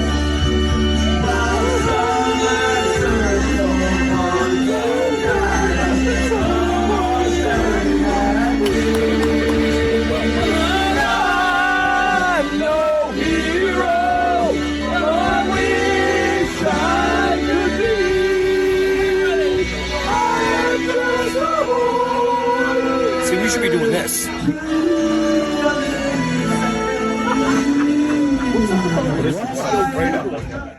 Yeah. Oh, and then I'll do a sidebar. This is when my bartender friend. Oh my God. He would come up and whenever you would give your card to somebody for a drink, they'd call you by your name. They'd be like, "Oh, thank you, Jojo. Thank you, Tom." So this started like 2 days ago. They're all Filipino guys. Super nice, friendly. He would give me back my card. He'd be like, "Here you go, Tom." I'm like, "Oh, thanks." He goes, "Tom, where's Jerry?" I'm like, "Oh my God." So then it became like a Tom and Jerry thing for the entire. So the guy, every time he saw me, "Hey, Tom, where's Jerry?" I'm like, "Oh," it was like, seriously, it was like a Seinfeld character. I'm like, "Hey, are you taking him home with us? Is he copping in our fucking luggage?" Exactly. So back to Aussie Jeff. So he's sitting at the bar and he turns around, and he sees us, and just out of nowhere, again, like Zeus said, at the top, loud, so everybody can hear. "Hey, you know what? I think I'm going to go back to my room. I'm going to slap my fiance in her ass and fuck her." What the fuck? and we're saying, like, should we be laughing at this guy, or like, is he serious? Like, what does he do? All he did was just drink and say fuck and cock. That's it. That's it. That's it. Aussie Jeff. But Aussie now Jeff. I believe he's in like North Carolina. He's not even living in Australia anymore. Which is hilarious. And he follows the band. Yeah, exactly. We're going to have somebody come back to us and be like, I know Jeff. Oh, yeah. Yeah. Somebody's going to be like, "Jeff, that guy's from Brooklyn. He's not Australian." So Aussie Jeff. Yep. So that wraps up a nice kind of regrouping quiet Monday as we prepare for our final day at sea. And as every night ends, we get this.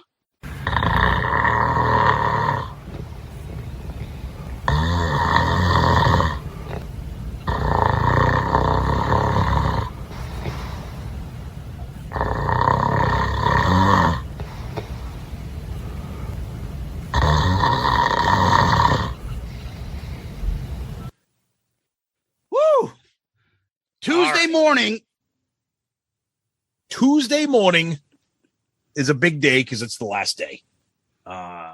We did a lot of stuff. There was a lot of events going on. You had the newlywed game with Gene and Eric. You had a guitar solo thing with Tommy Thayer. You had the pick throwing thing with Gene. You had Queensryche again at 3:00. We were all over the place. Now, I think was that the or was that after the autograph session I know the Pennsylvania guys did that. With, that was in the morning. That was around Ranger. 11. That was around 11. So I personally missed a lot of the Tuesday morning, Tuesday afternoon activities because I made an appointment to do what I said I was going to do, which was get a KISS tattoo. And they had Liberty Tattoo from Atlanta, Georgia. They were on board. And I don't know if they're contracted out with Sixth Man or what, because I heard the guys talking that they've been on other cruises and they've done other stuff. Fucking fantastic work. So I got there right when they kind of opened for the day at 11 o'clock. I put myself on the waiting list. They told me to come back in an hour. I came back in an hour. I still had to wait. Long story short, they took me in at about 1:30. I got my tattoo. I haven't posted or shared any pictures yet because it's still in the healing process. And anybody who knows, if you get a tattoo, it peels, it dries. You got to keep it moisturized. It's kind of gross. Once it's all nice and pretty, I'll be sharing pictures of everything. It is the KISS Army logo. Fucking came out amazing. Bright, beautiful colors. Very happy with it. I said I was going to do it, so I was excited for that. So by the time that ended, I think I may have gotten something to eat, and then everybody was back out on the pool deck because it was a gorgeous day again, and Queensryche was playing. Yeah, there's a couple things in there in between, though. Yeah, please jump in. So yeah. To get to the tattoo place, you'd have to go through the casino. Yes, it was in the casino. Yep. So I sat and watched Sonny fucking smoke the house. Yep. Dude, he's a machine. He walked away with like the trip paid for, his expenses paid for, his food paid for, and probably money in his pocket. Yeah, next year's trip paid for too, probably. Yeah. He's a fucking machine.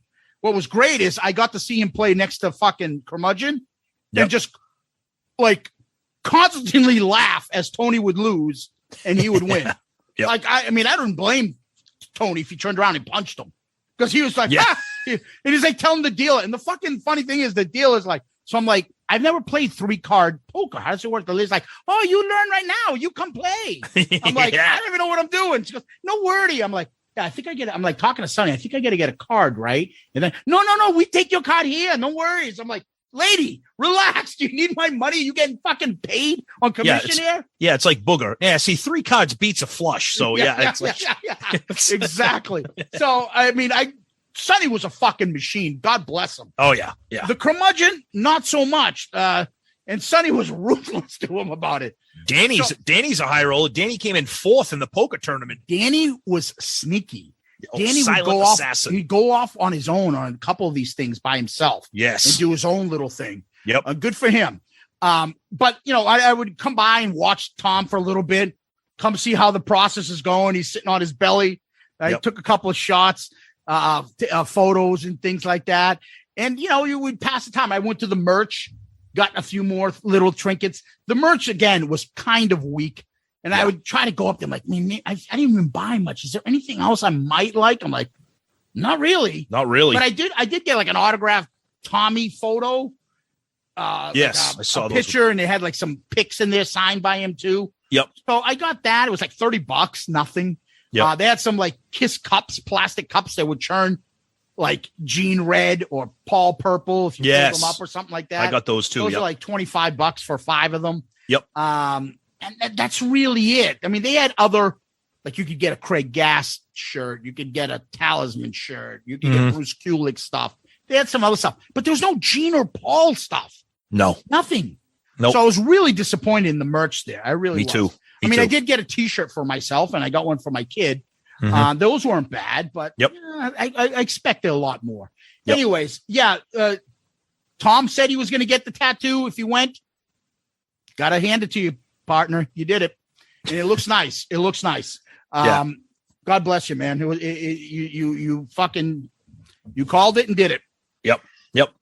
So after that, I caught up with everybody. Queensryche was out on the pool deck again. They were playing again. And then at that point, so at this point, I should have said this earlier.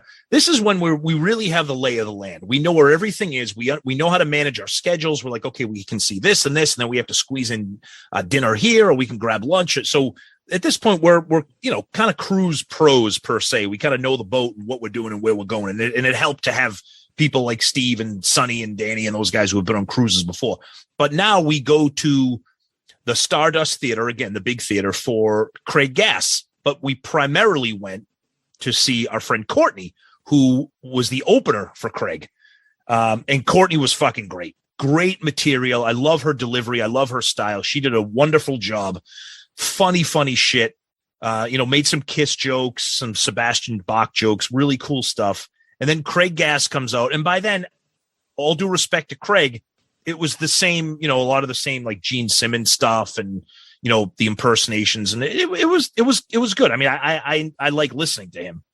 And then I think at that time, I'm looking at the schedule. We broke for dinner.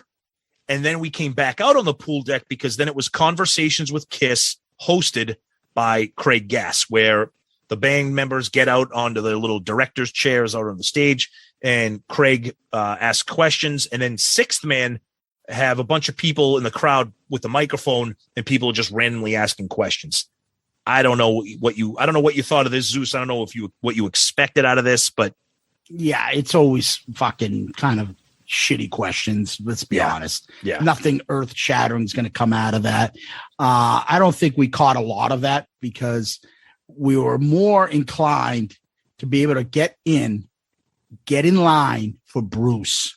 Yes, we got there early. We had to make a decision. Are we going to catch Night Ranger or Bruce? We said, we've already seen Night Ranger. I want to see Bruce's second show. We were worried that we weren't going to get good seats. So we lined up early. Yes. And we got excellent seats for Bruce. Second row center. Yep. Right there. Which takes us to, I'll save the comment. So, which takes us to the Bruce Kulick show, which just spectacular, stupendous, outrageously awesome, amazing, whatever superlative you want to give this. We've talked about it before. We shared a lot of pictures. We shared the set list. I'll run through it quickly just for if people do not follow us on social media. I'll kind of run down what we got. So they open up with Exciter. They go into Unholy. So those are the same. Hold on. Yes. Yep. Those are the same from the first, but they're still done with fucking a shitload of energy. And it's right in front of us. And I'm telling you, the acoustics of this little venue is fucking amazing. Amazing. Everybody fucking smiling, giving 100% effort. Fucking band is kicking ass. Yep. They go into Tears Are Falling. Who Wants to Be Lonely? And then I have my moment. Zeus had his Take It Off moment. I had my moment where then they broke into Thou Shalt Not, one of my favorite deep cuts of all time, and one of my all-time favorite Gene songs off Revenge. And Zach absolutely destroyed this song. We posted the video on our social media. Absolutely fucking killed it.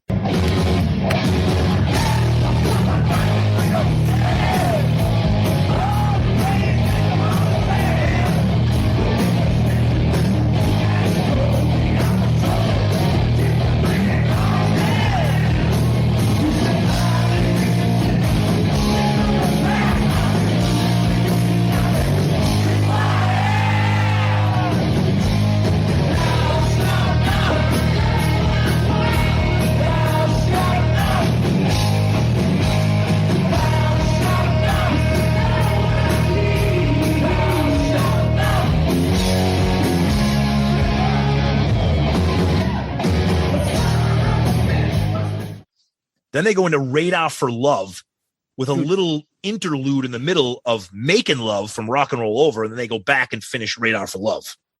Let's take a step back. Yes. Tears Are Falling. Yes. Bruce nails the solo as perfect as Bruce can do it. So we've talked about it when they put Tears Are Falling into the set list. Tommy does it. We're like, it's just not the same. It just doesn't, the solo doesn't sound the same. Go listen to fucking Tears Are Falling with Bruce doing, and you'll be like, oh yeah, that's it. It's got that feel. It's got that it's got that indescribable thing that makes that guitar solo all Bruce. Oh my God, he fucking killed it. Yep. Then I want to mention, Please do. Thou Shall Not.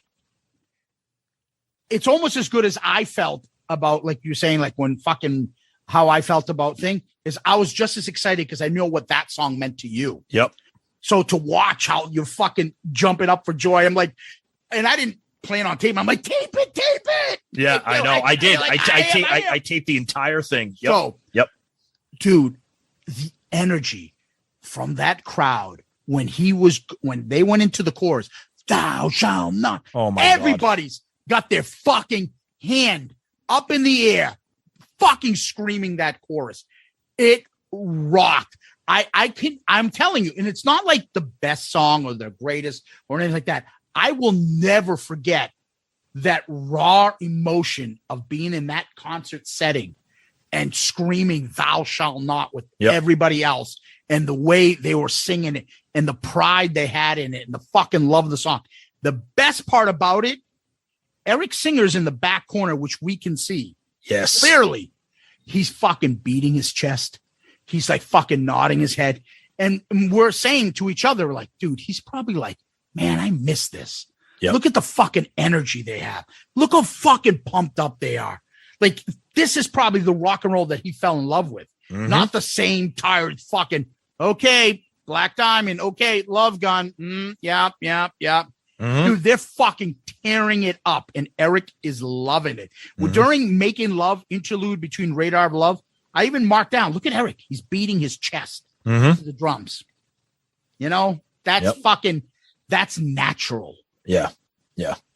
And then here comes a big surprise off of Smashes, Thrashes, and Hits. They play the 2 originals. Let's Put the X in Sex and You Make Me Rock Hard. I love fucking amazing. Wow. Oh my God. So this was almost as much as fucking Take It Off for me, because I would probably say them doing Let's Put the X in Sex was probably the one that stood out for me the most from them. Yep. Because I love that song, and I never, ever thought I would ever hear anybody perform that song. Yep. And they did an incredible job.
Telling you, that is as close to KISS doing these songs as anything you'll ever see in your life. Todd Kearns, and with all due respect to Sterlino on Facebook, oh yeah, I everybody jumped on Sterlino when he was saying that Todd Kearns is fucking phenomenal. Todd Kearns could be star child if Paul Stanley retires. Going forward, absolutely. And they want to do Kiss 2.0. Oh yeah, put the star over Todd Kearns, and he's the star child. Oh yeah, Yep. I think what they could and should do is there you go. That's your Kiss. Have Zach and Todd come in. Yep. And play with Tommy and Eric. Yep. Perfect. I'd fucking pay to see that any No day doubt. of the week. Yep. Any day of the week. All right. So they played those two songs. And again, as much as I would say I would never expect it here, let's put the X and Sex. Never in a million years would I think anybody would do You Make Me Rock Hard without it being a goof. And it was awesome. It was great. I loved it. And then we got a real nice surprise. We talked about Eric hiding behind the stage. He comes out on the drums for Domino. So you got half of the Revenge lineup on stage right now. Bruce and Eric Singer. Amazing. And how Amazing. did Eric look on the drums for that? Oh boy. Wow. He did not look like the same Eric you see when he's Nope. wearing the Catman makeup playing with Kiss. Nope. He looked like, fuck, this He is looked my like song. Revenge era Eric. I was on this album. This was my shit. Yep. He fucking And you know what it means too? I think he got lifted up by the energy of the band and the crowd. Absolutely. He was like invested in it. Yep. He wasn't going to be able to come in there and do his usual. And I know a lot of it is because he's so fucking good Yeah. that he can make it look lazy, like tap, tap, tap. And the way Yep. he hits it, he's getting everything instead of fucking looking like those crazy ass drummers fucking banging away and Mhm. smacking their head. He makes it look easy, but he looked like he was rocking out to this. Yep. Then, one of my favorites, Carnival of Souls. They played Jungle. And the thing I love about this, I loved it. I heard some people kind of, I love the long outro with Bruce just noodling on the guitar and just making it last. I love it. Zeus obviously does not. It's one of my least favorite songs on the album. It's just, Okay. I felt like this kind of drained the room. If they did Hate or something Okay. heavier of a Gene song on that album, Okay. but Jungle was just long. It's too much instrumental. Yeah, I hear you. Well, they picked up the slack with the next song. Oh, another one, Tom. Yep. That, you know what? Even the fucking rapping in the beginning, Todd didn't do it in a fucking like mocking or like foolish. He fucking did it as though he's Paul Stanley singing this song. And then that crowd with the chorus doing All Hell's Breaking Loose. Oh, my God. Similar to Thou Shall Not. Exactly. Oh, hell's breaking loose. Oh, my God. And that fucking riff. Oh, my Yep. God.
And then they went into Forever, which was cool because it was like an all electric. Bruce did his solo, but he didn't do it on an acoustic, so that made it a little bit interesting. But Forever's beautiful. Then again, for me, I've sung the praises of Revenge. They do Car Jam, but then go right into Paralyzed. Oh, fantastic fucking deep cut. Oh, and Bruce, let me just say this as an aside. Bruce is hitting every fucking note. Mm-hmm. He is absolutely killing it on stage. Every note for every song, he is just shredding it. And then after that, they go into another one that you never thought you'd hear. Oh. They pull out I Just Wanna.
So now you're in now I'm in heaven because I'm hearing pretty much the entire Revenge album. Tom, I've just heard in the last few days the trifecta of KISS fucking Paul Stanley sex lyrics.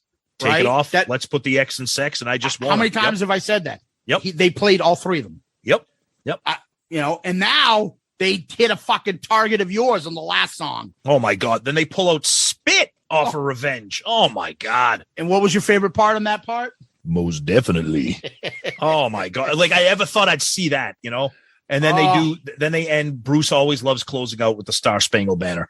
So my God, you talk about, at that point we would just like people's fucking heads are spinning. Not just the set list and the song selection, but the performance and the energy, the crowd being on top of each other with the band. It was like we were all playing together with them. Yeah, I can tell you this, and I know this might sound silly to some people. Obviously, we've talked about our best concert, our favorite. I say seeing the reunion with you guys. Yep. Probably next is seeing that indoor show with you. Yep. Not far from it and above a lot of the KISS shows I've ever seen and probably any other concert was that Bruce concert right now. No doubt. It's better than a lot of the KISS shows I've ever seen. Me too. I would rank it higher. It's probably the third best concert I've ever seen. Yeah. It was amazing. Songs they picked, the fucking chemistry, the performances. It blew me away. If anything, for people out there doubt, like, what's KISS gonna play? Forget it. The fucking thing that should put you over to go on these things is if Bruce goes back on with this band. Oh my God! You get these tickets. It's that worth it. And another thing I need to say too is I know I posted some videos and other people are posting videos. The videos don't mean shit. You cannot capture the feeling of being there. I'm telling you right now, you cannot. It doesn't matter. The videos might be great. They might be fun, but you cannot capture being 10 feet away from Bruce Kulick and his band ripping these songs apart. It was just fucking amazing. Or better yet, amazing. Standing there and being like, oh shit, they just played that. And then all of a sudden hearing the riff to one of your favorite deep cut Kiss songs. Yep. And you're like, holy shit. Yep. Fucking can't put a price on it. Yep. So then it's time we exit that theater. Our heads are spinning. We're going crazy. And then it's like, okay, what are we going to do now? So of course we leave Bruce. We go to the buffet, grab like a late, what you call it, a late dinner, early, whatever. We're loading up the food, and the buffet's fantastic at that. Oh, by the way, though, I do want to add, though, one of the nights, I think it was the previous night, we went to the steak place, the steakhouse. Yes. Oh, fantastic. And that was a great dinner. So we went all of us out. And the funny thing is people are like, it's all you can eat and it's free. And so like guys like Steve were like, yeah, I'm going to start off with the filet or whatever it was. Yeah. That's my appetizer. And then I'm going to have the cordon bleu chicken as my dinner. Fucking appetizers were fucking steak dinners. Oh, yeah. Amazing. It was awesome. The food was excellent. Yeah, that was great. So then we snuck in some food in there, and then we're like, okay, let's go back to the Stardust because it's the bedtime stories with Star Child thing. Oh, my God. Well, guess what? We didn't get in. They would not let you in unless you had pajamas on, which is why they gave everyone a Kiss Navy, Kiss Cruise, silk porno bathrobe that none of us are ever going to fucking wear. That thing is huge on me. Oh, my God. Huge. Dude, it's insane. It's fucking ridiculous. Yeah. So we walked by and they had like at the, it would be the equivalent of a bouncer or a ticket person. He's like, you guys can't come in. You have to have pajamas. And he was clear. He stated, per Paul Stanley, you have to have pajamas to come into this event. I'm like, you motherfucker. We're spending all this money. It's the goddamn Kiss Cruise. We want to come in and see what's going on. And I have to dress up in my fucking pajamas as a grown man. So we were pretty much like, all right, fuck you. Nope, we're not doing that. Yeah. So that kind of began kind of like wrapping up the night in a way. We kind of headed towards Kiss Karaoke, started grabbing some drinks and just kind of enjoying the last night on the cruise pretty much together as a group. And then for the past few days, led by Jeff Trott, come on, who's going to do this? And I said to everyone, the best song for us to do, because people are still doing the same usual fucking songs. Detroit Rock City, Cold Gin. Beth, oh my God. How many times did you hear Rocket Ride? Yeah, Rocket Ride and Beth for some reason with everybody's favorites. So I said to Jeff, I'll go up there. There's only one song I want to do with you guys. And then like, what's that? I said, you wanted the best so that I could do the Ace voice.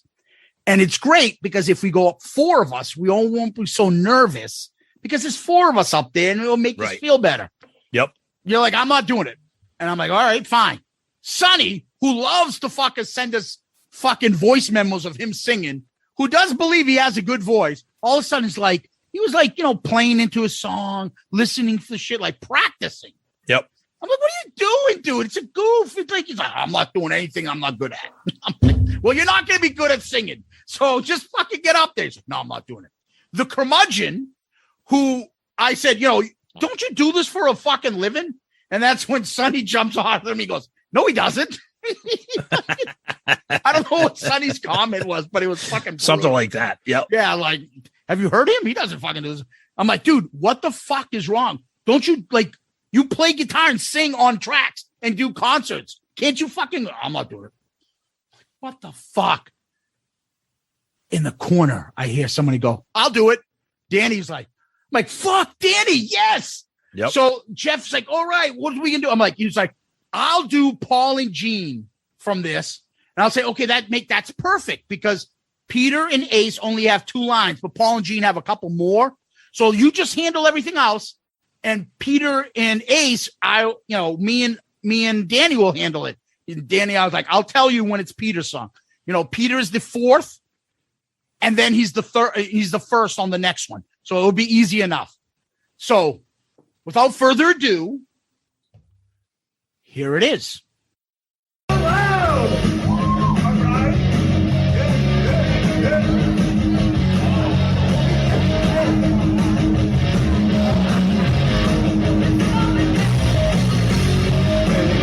Break up, 'cause we see better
And the big takeaway from that is fucking Danny's secret weapon vocally. And of course, Zeus has been wanting to sing as Ace and sing that line forever, and he got it.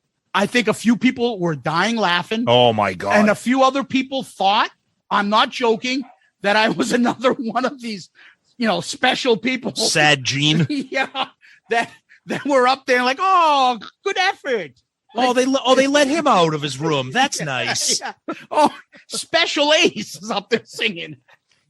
And then, I'm like, I have to do the Ace voice too. So I did the Ace lyrics, but then I go, I'm Ace Frehley. Oh, dude, I tried. I was recording it on my phone too. I was dying. This is Ace Frehley. So, I mean, that was a lot of fun. So get drunk, go on the KISS Cruise, get some buddies, and do something different. Have some fun with it. And that's what we did. So I hope you guys enjoyed it. We fucking loved it. God bless Jeff, because he had all the energy to do this. Yep. But buddy, sing into the microphone. Your voice is so far away. Oh my God, I know. It was great. It was great. But he's got balls to do it. So I tip the hat to you. But what a way to end. So we wrapped up KISS Cruise with karaoke and the last kind of event that we do. And then our last night of this.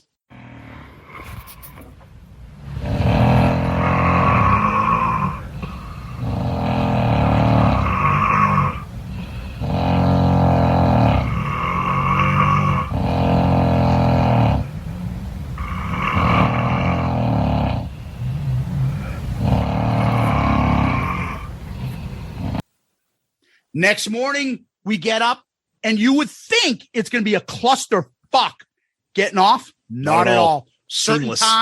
Certain time. You could even have had your luggage picked up for you and be outside. Yep. Got in line, out within 15, 20 minutes. Yep. Done. Got on paid for a shuttle driver that didn't kill us. Yep.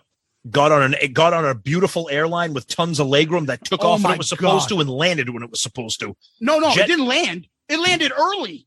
That's true. Yeah, right? Exactly. It did. It landed 20 minutes early. I think you're right. Fucking nobody was on the plane. Plenty of room. We had the 3 seats to ourselves. Yeah, it was perfect. Spread out. Perfect. Yep.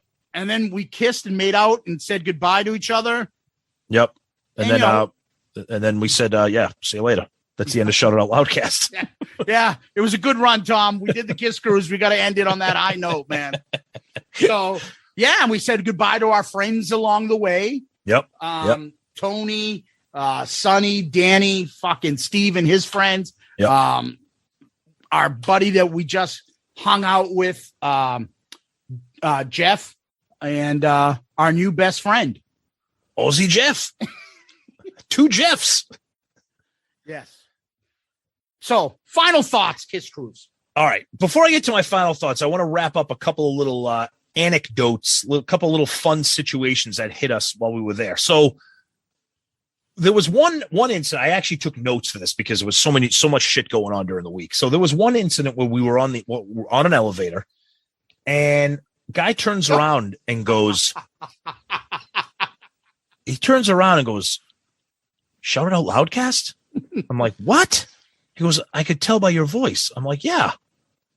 He's like, "Yeah." And I said, "And that's Zeus." He's like, "Oh my God, big fan of you guys. My name's Chris." We're like, "Oh shit, Chris, we'll give you a shout out on the show." So there's Chris. Oh yeah. And then you got the fucking our idiot friends. Yeah. Cause you hear their stupid Boston accent. Yeah. Okay. Well, maybe if you guys had a better product, people would recognize you. Oh, fuck you. I love you guys. Then that was Tom. That wasn't me. But that was Zeus laughing at me. Oh, okay. Thanks. I'll go in with you, buddy. I got your back. No problem. And then there was another one where we're sitting at one of our late night buffet runs. The guy didn't even stop. Didn't even stop. Literally walked by us while reading and just goes up to us. YouTube.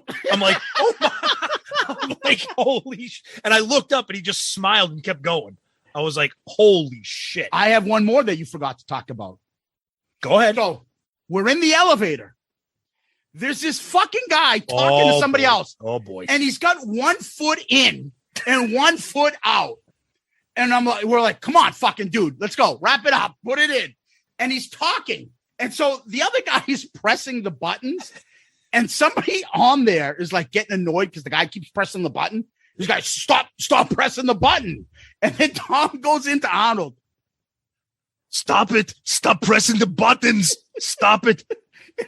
And we're all dying laughing. And apparently I didn't even see this. And the guy was like, oh, stop pressing. I was like, stop shouting. I'm not deaf. The guy totally did not get the Arnold references. He was like upset. Sonny was like, dude, that guy is so pissed right now. I was like, dude, he didn't understand when fucking it's Arnold. It was so fucking funny. It's just that late night slap happy humor. Like, stop it. Stop pressing the button. The guy's like, what the fuck? Are they mocking me? So then we had another run-in at breakfast. Longtime listener, and he's interacted with us on Facebook with some direct message and stuff. Joe Papalato. He came over. He said hello. Shooting the shit with him. Great guy. Joe, thanks for stopping in and saying hello. So we're kind of going over the fact that we ran into some listeners, which was a really, really fun surprise for us. A really fun surprise. Yeah. And another one while I was waiting to get my tattoo. And again, it must be the Boston accent with Zeus and I.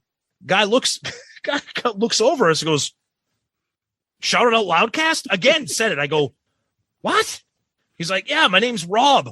I love you guys. I love your Jerky Boys stuff. I'm a truck driver, and I listen to your show. I'm in my truck 8 hours a day. He goes on all the KISS cruises with his wife. They get KISS tattoos every time they're on. So, Rob, thank you. Shout out to you for saying hello. That was awesome.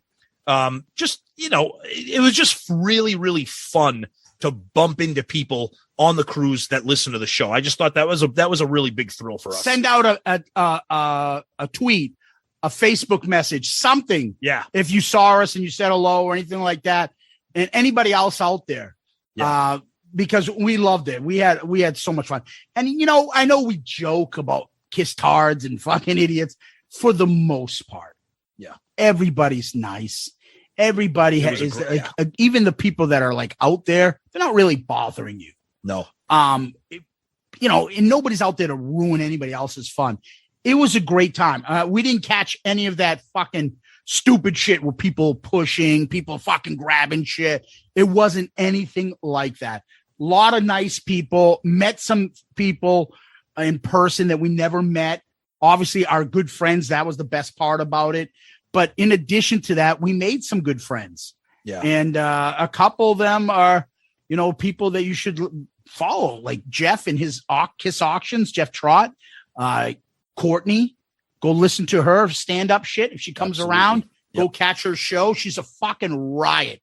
Yep. And a big KISS fan. It was a completely positive and just fun, hilarious, awesome time. There was never any tension. There was never any drama. There was never any like, oh, great, this fucking guy's back. Like there was no assholes. There was nobody causing a scene. Just us. You're pretty much right. Just us yelling at people to press the elevator buttons in an Arnold voice. Or just us giving each other shit and, horsing around and fucking busting balls, but all in good fun. Yeah, I had my expectations. I mean, I was talking to my wife and I said, I am so excited and so nervous because I've never been on a cruise. I don't know what to expect. I don't know what this is going to be like. I have such like it was like when you're like a little kid and you're waiting for like Santa. You're like, this is going to be so awesome. And I'll tell you right now, blew away my expectations. Didn't know what to expect. Every minute of it was amazing. If you guys out there, if you have the means to do this, KISS Cruise 11 has been announced. I'm telling you, even if you do it once, try to make it happen. You will not regret it for a minute. Yeah. Yep. I'm in agreement with you. Yep. Ton of fun, worth it. The time with the friends that we have, priceless. Yeah. The memories, amazing. Priceless. Yep. The concerts, priceless. Yep. And I can't say enough about it. Yeah, and I got to give Zeus an extra special piece of credit here because if it wasn't for him, I don't know if I ever would have went on this thing. So, him being a pain in my ass for 2 years, it paid off. Yeah, I mean, I think once you, and like someone like me who got fucking awfully sick. Yeah. And there was a couple other times where I'm like, you know what? I'm going to be safe and be near the room's toilet. Yeah. And you guys get up first in the morning and shower and get out. Let me go last. Yep. Yeah. And that was because it was extra rocky. The first cruise I ever went and never even had that thought. And everybody said that was way out of the norm. Like I fucking still loved it. Yep. I still loved it. And I'm the type of person that obviously, as you can tell, that gets fucking nauseous and sick and shit all the time. So I got to be extra careful about that stuff, and still loved it. And I had a great time. 4 of us. There was no time. They're like, what the fuck, dude? Your shit's in my stuff. Oh my God, I can't. No. Fit perfectly. Bathroom situation, fine. No issues whatsoever. Food, off the charts. Never a point where you're like, fuck, the buffet again. Because there was always something different and nice. The fucking, you could always go grab dinner somewhere else and come back and still get those awesome desserts that they always had. Ice cream anytime you want. It was fucking awesome. And the entertainment was great. It wasn't overwhelming like, fuck, I've got to miss this. And then I want to see this. And now I'm going to miss that. No, it was spread out as best they could. Yeah. And I think I think I mentioned that when we did part 1. I personally, I mean, I don't have anything else to measure it up against. I enjoyed some of the downtime. I enjoyed being able to just chill and hang around, go to the casino, just, sit at the buffet and have something to eat. Like, I know the guys talk about Monsters of Rock and how there's 80 bands, 3 different stages, and you're running around racing to try to catch kicks and then fucking dangerous toys on the pool deck. Lizzie Borden's fucking swabbing the deck on the other side. I got to get over there. Hurry up. Danger is playing. It's like, oh, not that. Hurry up. Tough is recording. Tough Rocks Honduras Part 2. Exactly. I enjoyed that. And a little special shout out, Zeus mentioned, but, big props to Danny and Sonny. Great roommates. Enjoyed every minute of them, having them in the room. And just big props to everybody. It was a really awesome fucking week. And you guys everybody together just made it awesome. So thank you to everybody. And it's a big fucking, I mean, let's be blunt. The fucking snoring shit. So it's fucking gag. It was never of course contention or anything like that. Nope. Everything was fine. I am the most anal fucking person. I like my time space. There's plenty of time to do your own shit. Go off. And I did that on my own. There were times you guys did your shit. I'm like, fine, I'm just going to fucking get up late and do my own shit and go grab lunch by myself. And then if you're sitting by yourself for 2 minutes, you're going to see somebody and you sit down with them. Yep. It was just nonstop. And you could find 2 buddies over here. And one day I went to lunch with Steve and his friends. Next time I'm up there with Jeff. Most of the time I'm with you and Sonny and Danny. It was always there. And if you wanted to, like me, go back to the room and fucking take a nap for a fucking hour. Yep. Do whatever you want. You have that luxury and you're not overwhelmed. You're not rushed. And to be honest and to be fair, the price is pretty fair. I think so too. Yeah, I think so too. Yeah. For the experience. Yeah. Yeah, I do. So guys, I hope you enjoyed. Any questions about the cruise, comments, feedback, you were on there, you met us, whatever, please. That's what we love about our show. We're all family here. Yep. Keep them coming. Please do. Absolutely. Tom, what do we do next?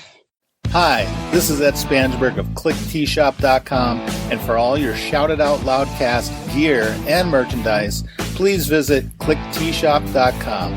At Click T-Shop, you can find lots of KISS-inspired t-shirt designs, plus mugs, hats, hoodies, pillows, and all new fine art selections.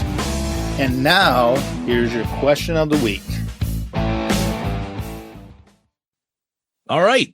Our question of the week comes from an interesting person on Twitter named Miserable Music Man. Ooh. Have you guys ever thought of going back to your older album reviews and doing a re-review episode? You've said a few times that your tastes have changed a bit since your show started. Also, Hot in the Shade blows. No idea how you guys like that. Okay. That is a great question. And I'll tell you why it's a great question. Is that the curmudgeon? It's not. It could be. Miserable music man? He wouldn't be that obvious.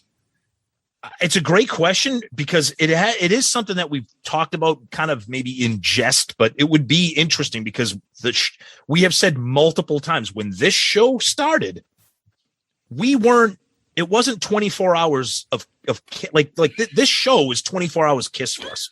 Eat, sleep, and breathe Kiss, the news, the music, everything. So when this show started, we're like, yeah, Animalize was our very first album review. It was like the fucking 8th or 9th episode. We're like, oh God, this fucking album sucks.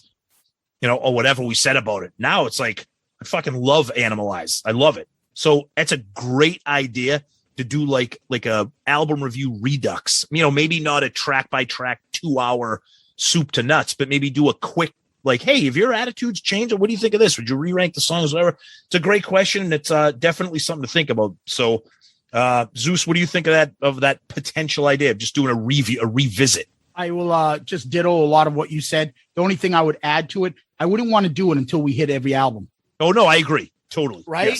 Yes. And then we can go back. And yes. then we can start doing album versus album and track versus tracks and yes. things like that. Yep. Absolutely. Yep. My opinion's changed a ton. Me since too. We started this show. Me too. Yep. And that's a great question. So whoever you are, Mr. Grumpy Miserable Man, thanks for taking the time and giving us that one. We appreciate it very much. You sounded like you were saying, okay, thank you, Mr. Ulysses S. Grant. Okay, Mr. Ulysses S. Grant. Tom, where can people find us?